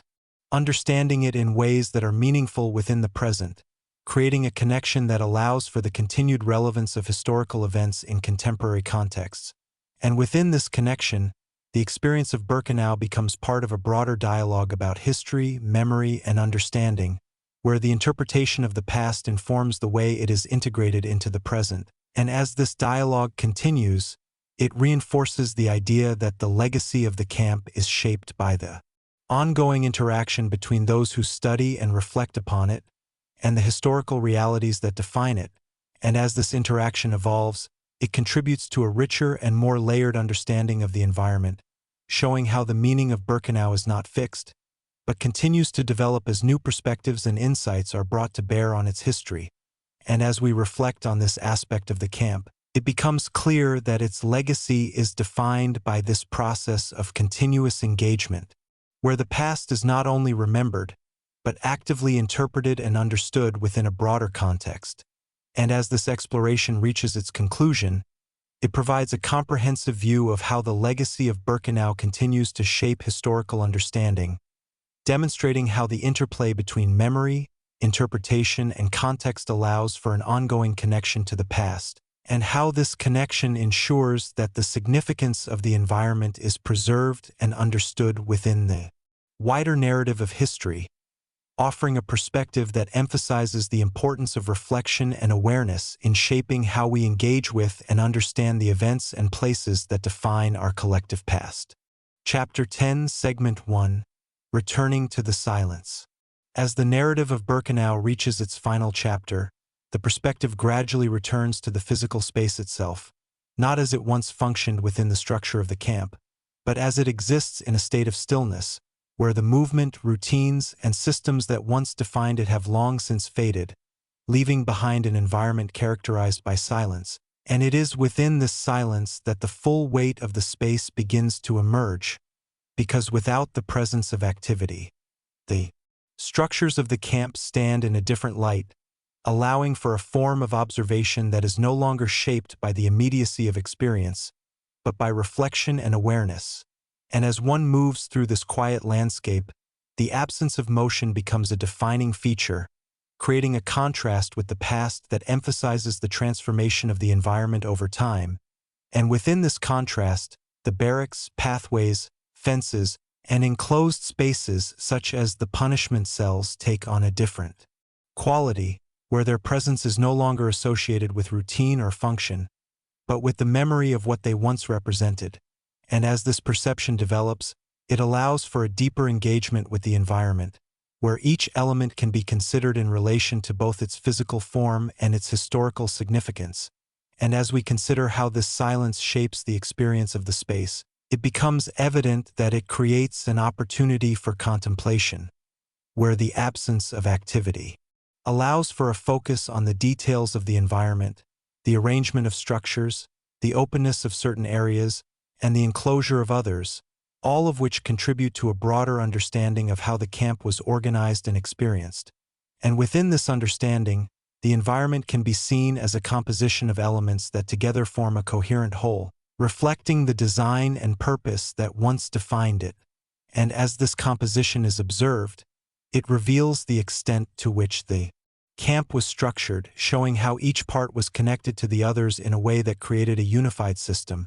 And as this system is now viewed in its silent state, it provides a perspective that emphasizes both its former function and its current condition, allowing for a reflection on how environments change over time, and how their meaning evolves as they move from one phase to another. And as individuals engage with this space, they are able to consider the relationship between presence and absence, recognizing that what is no longer there is as significant as what remains. And as this recognition deepens, it contributes to a layered understanding of the environment, where the silence itself becomes a part of the experience, shaping the way in which the space is perceived and understood. And as we reflect on this aspect of Birkenau, it becomes clear that the return to silence is not simply the end of activity, but the beginning of a different kind of engagement, where the environment is experienced through observation, reflection, and interpretation, allowing for a deeper awareness of its structure, its history, and its place within the broader narrative. And as this awareness continues to develop, it offers a perspective that is both contemplative and comprehensive, providing a way of engaging with the space that acknowledges both its past and its present. And as this exploration unfolds,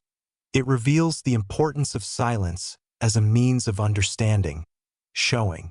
how the absence of motion and sound can create a space in which the details of an environment can be more clearly observed, and how this clarity contributes to a deeper and more nuanced understanding of Birkenau as both a physical place and a historical reality. As the silence of Birkenau continues to shape the experience of the environment, it also invites a broader reflection on the relationship between space, time, and understanding, creating a moment in which the past and present coexist within the same landscape, not through the continuation of activity, but through the presence of memory and awareness. And it is within this coexistence that the final perspective of the narrative begins to take form,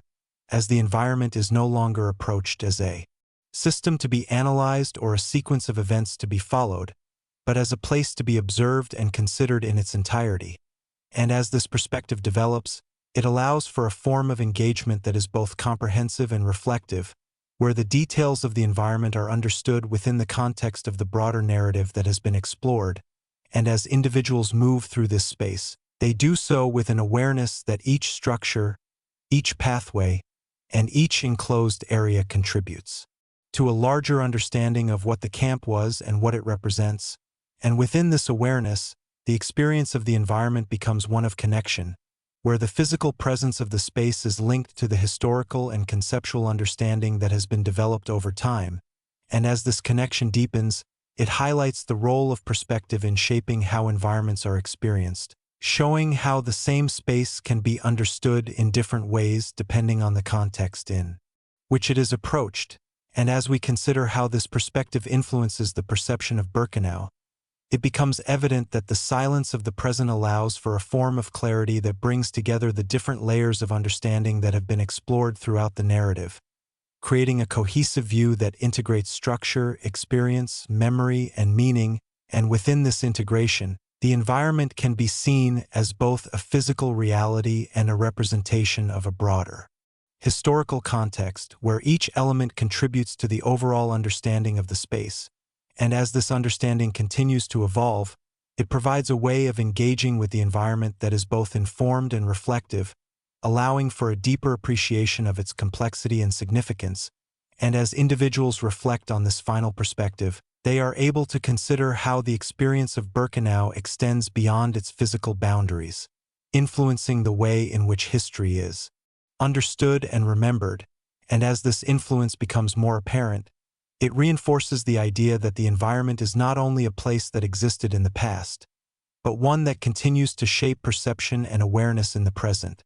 And as this realization takes form, it contributes to a sense of continuity that connects the different phases of the narrative, showing how the exploration of the camp has moved from its internal structures and routines to its broader meaning and legacy, and how these elements come together to form a comprehensive understanding of Birkenau as both a place and a concept. And as we reflect on this aspect of the narrative, it becomes clear that the return to silence is not an ending in the traditional sense, but a transition into a different kind of understanding, where the focus shifts from what occurred to what remains, from action to reflection, and from structure to meaning, and as this transition is completed, it provides a sense of closure that is both thoughtful and open-ended, allowing for continued reflection and engagement with the environment. And as this exploration reaches its final stage, it offers a perspective that emphasizes the importance of awareness, understanding, and reflection in shaping how places like Birkenau are perceived, remembered, and integrated into the broader narrative of history, demonstrating how the quiet presence of the environment continues to speak through its structures, its spaces, and the meanings that have been carried forward over time. Chapter 10, Segment 2, Understanding Through Reflection. As the narrative approaches its final moments,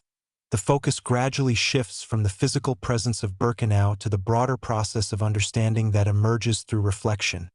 Because while the environment itself remains a central point of reference, it is through the act of considering, interpreting, and engaging with what has been observed that its deeper significance begins to take shape. And it is within this reflective process that the experience of the camp is transformed into a form of awareness that extends beyond the immediate, allowing for a more comprehensive understanding of its place within history. And as individuals reflect on the structures, routines, and spaces that have been explored, they begin to see how these elements come together to form a cohesive narrative, one that connects the details of the environment to the larger context in which it existed. And as this narrative develops, it provides a framework through which the experience of Birkenau can be understood not only as a series of events or conditions, but as part of a broader pattern that reflects the complexities of human history. And as we consider how this process of reflection influences perception, it becomes evident that it allows for a deeper engagement with the environment, where observation is combined with interpretation, creating a layered understanding that integrates both the physical and the conceptual aspects of the camp. And within this integration, the significance of spaces such as the punishment cells is not limited to their function within the camp, but extends to their role within the overall structure of the environment, providing insight into how different elements were connected and how they contributed to the experience of the camp as a whole. And as this understanding deepens, it reveals the importance of perspective in shaping how environments are interpreted, showing how the same space can be viewed in different ways depending on the context and awareness brought to it. And as individuals engage with this perspective, they are able to move beyond the surface details of the environment and consider its broader implications, recognizing how the structures and systems of Birkenau reflect larger patterns and processes that define the historical context in which it existed. And as this recognition develops, it contributes to a more nuanced understanding of the camp, where the focus is not only on what occurred within its boundaries, but on how those occurrences are understood and integrated into a wider framework of knowledge. And as this framework continues to evolve, it highlights the role of reflection as a means of connecting different aspects of experience, allowing individuals to bring together the details of the environment, the broader historical context, and their own perspectives into a cohesive understanding. And as we reflect on this aspect of the narrative, it becomes clear that the process of understanding is not a single, fixed outcome,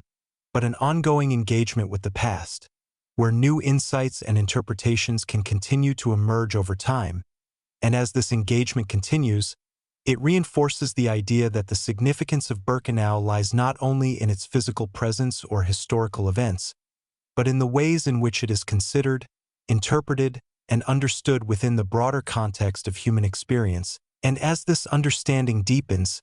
it provides a foundation for a final reflection on the meaning of the environment, showing how the process of engaging with its history contributes to a broader awareness that extends beyond the immediate narrative, and how this awareness allows for a more comprehensive and thoughtful consideration of the past. And as this exploration unfolds, it reveals the importance of reflection as a means of understanding, demonstrating how the act of considering an environment in depth can transform the way it is perceived, remembered, and integrated into the larger narrative of history. As reflection continues to guide the understanding of Birkenau in these final moments, It also opens the way for a broader consideration of how the knowledge gained from this exploration can be carried forward, because the process of engaging with the environment does not end with observation or interpretation, but extends into the ways in which that understanding influences future perspectives. And it is within this extension that the lasting significance of the narrative becomes most apparent. As the insights developed through reflection contribute to a deeper awareness of how environments, systems, and experiences are interconnected within the broader framework of history, and as individuals consider what they have learned, they are able to recognize patterns and relationships that extend beyond the specific context of Birkenau, applying this understanding to a wider range of historical and human experiences. And as this application unfolds, it highlights the importance of awareness and interpretation in shaping how the past is understood and how it informs the present. And within this process, the environment of Birkenau serves as a point of reference, providing a concrete example through which broader concepts can be explored and understood. And as this understanding develops, it reinforces the idea that the study of history is not limited to the examination of individual events or places, but involves a continuous process of reflection and interpretation that connects different elements into a cohesive whole. And as we consider how this process influences the way the narrative is concluded, it becomes evident that the final perspective is not one of closure in the traditional sense, but one of ongoing engagement, where the understanding of the environment continues to evolve as new perspectives and insights are brought to bear on its history. And within this ongoing engagement, the significance of Birkenau is preserved and extended, allowing it to remain a part of the broader conversation about history, memory, and understanding. And as individuals reflect on this final stage of the narrative, they are able to see how the different elements that have been explored, structure, routine, reflection, memory, and meaning, come together to form a comprehensive understanding of the environment, demonstrating how each aspect contributes to the overall perception of the camp and its place within history. And as this perception becomes more fully realized, it provides a sense of continuity that connects the beginning of the narrative to its conclusion, showing how the exploration has moved from the detailed examination of the camp's internal systems to a broader consideration of its significance within a larger context. And as this connection is recognized, it highlights the importance of perspective in shaping how the narrative is understood, emphasizing that the meaning of the environment is not fixed, but continues to develop through the process of reflection and interpretation. And as we reflect on this final aspect of the narrative, it becomes clear that the understanding of Birkenau is not something that can be fully contained within a single explanation, but is part of an ongoing process of engagement with the past, where each new perspective contributes to a deeper and more nuanced understanding of its significance. And as this process continues, it ensures that the environment remains a point of reference for reflection and awareness, demonstrating how the study of history can provide insights that extend beyond individual events and into the broader understanding of human experience. And as this exploration reaches its concluding phase, it offers a perspective that is both reflective and forward-looking, emphasizing the importance of carrying this understanding beyond the narrative itself and integrating it into a wider awareness that continues to shape how the past is perceived, interpreted, and understood over time. Chapter 10, Segment 3, The Last Reflection. As the narrative reaches its final stage, the perspective settles into a quiet and steady reflection, where all that has been explored begins to come together into a single, unified understanding, not through a dramatic conclusion, but through a gradual recognition of how each element, structure, routine, memory, and meaning, has contributed to a broader awareness of the environment, because Birkenau, in its stillness, no longer presents itself as a place of activity or system, but as a space that invites contemplation. And it is within this invitation that the final reflection begins to take shape, as the observer is no longer guided by events or movement, but by the presence of the environment itself. And as one considers the barracks, the pathways, the fences, and the enclosed spaces that once defined the camp, there is a sense that each of these elements exists not only as a physical form, but as part of a larger narrative that continues to resonate through time. And as this awareness deepens, it reveals the extent to which the environment has been transformed, not in its physical appearance alone, but in its meaning, as what was once a functioning system is now a point of reflection, where the past is engaged with through observation and understanding, and within this engagement, the silence of the space becomes a central feature, shaping the way in which the environment is perceived, allowing for a form of clarity that brings attention to the details that might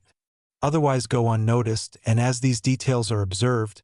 they contribute to a broader understanding of how the camp was structured and experienced, showing how each part was connected to the others in a way that created a unified system.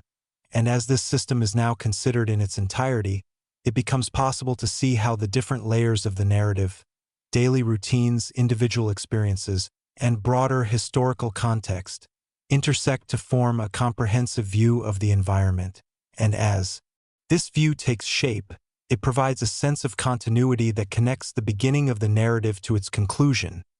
demonstrating how the exploration of Birkenau has moved from the examination of its internal structures to a deeper consideration of its meaning and legacy.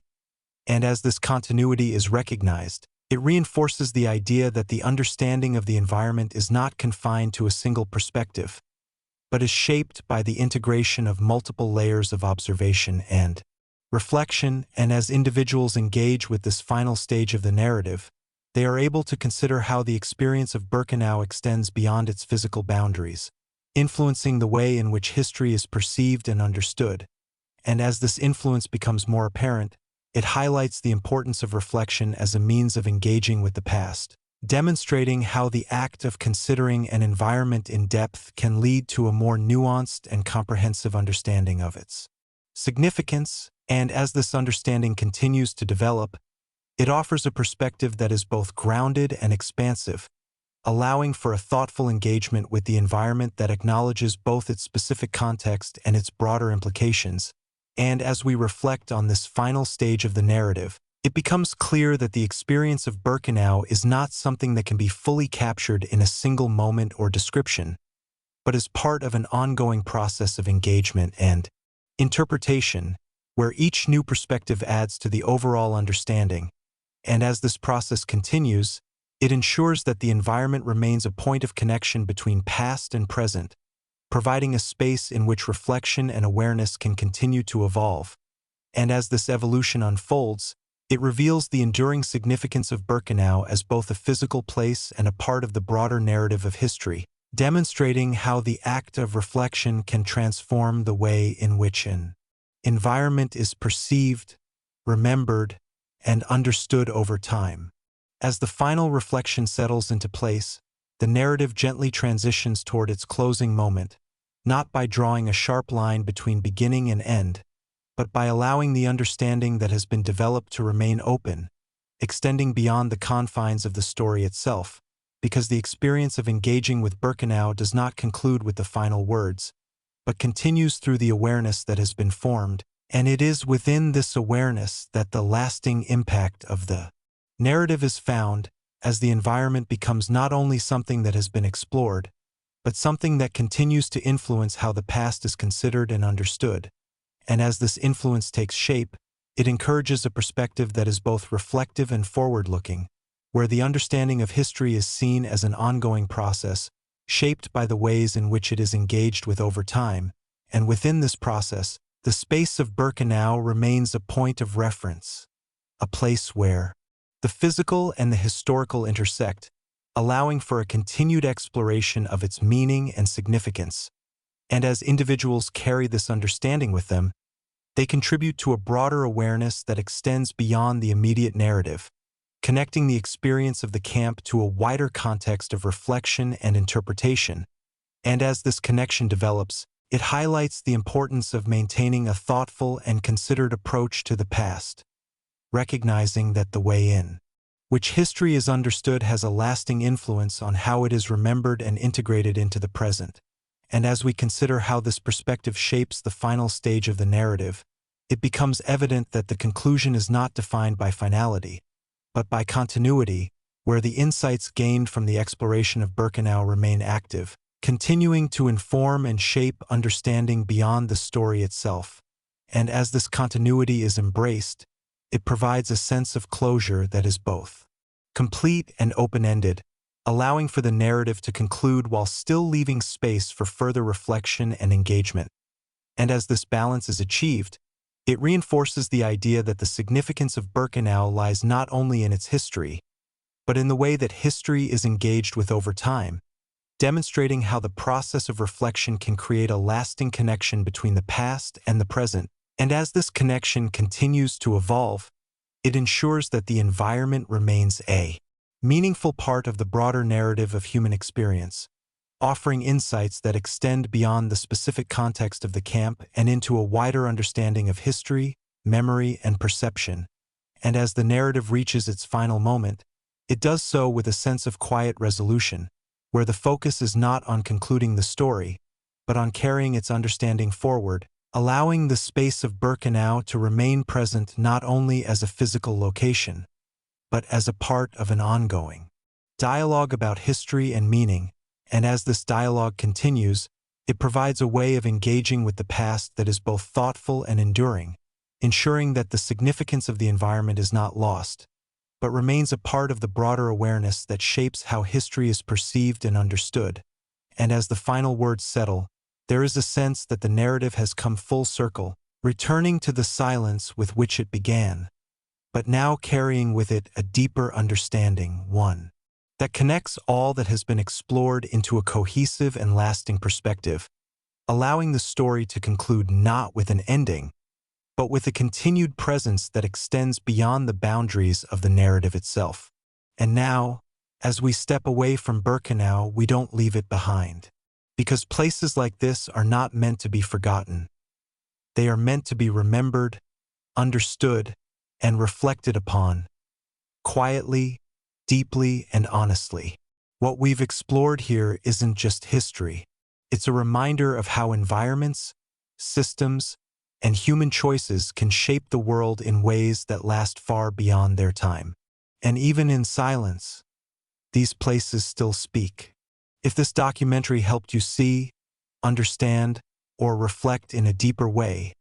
then consider staying with us on this journey. Because there are many more stories like this, stories that deserve to be told with care, clarity, and meaning. So make sure you subscribe and be part of a space where history isn't rushed, but truly understood. Until the next story, stay curious, stay thoughtful, and thank you for watching.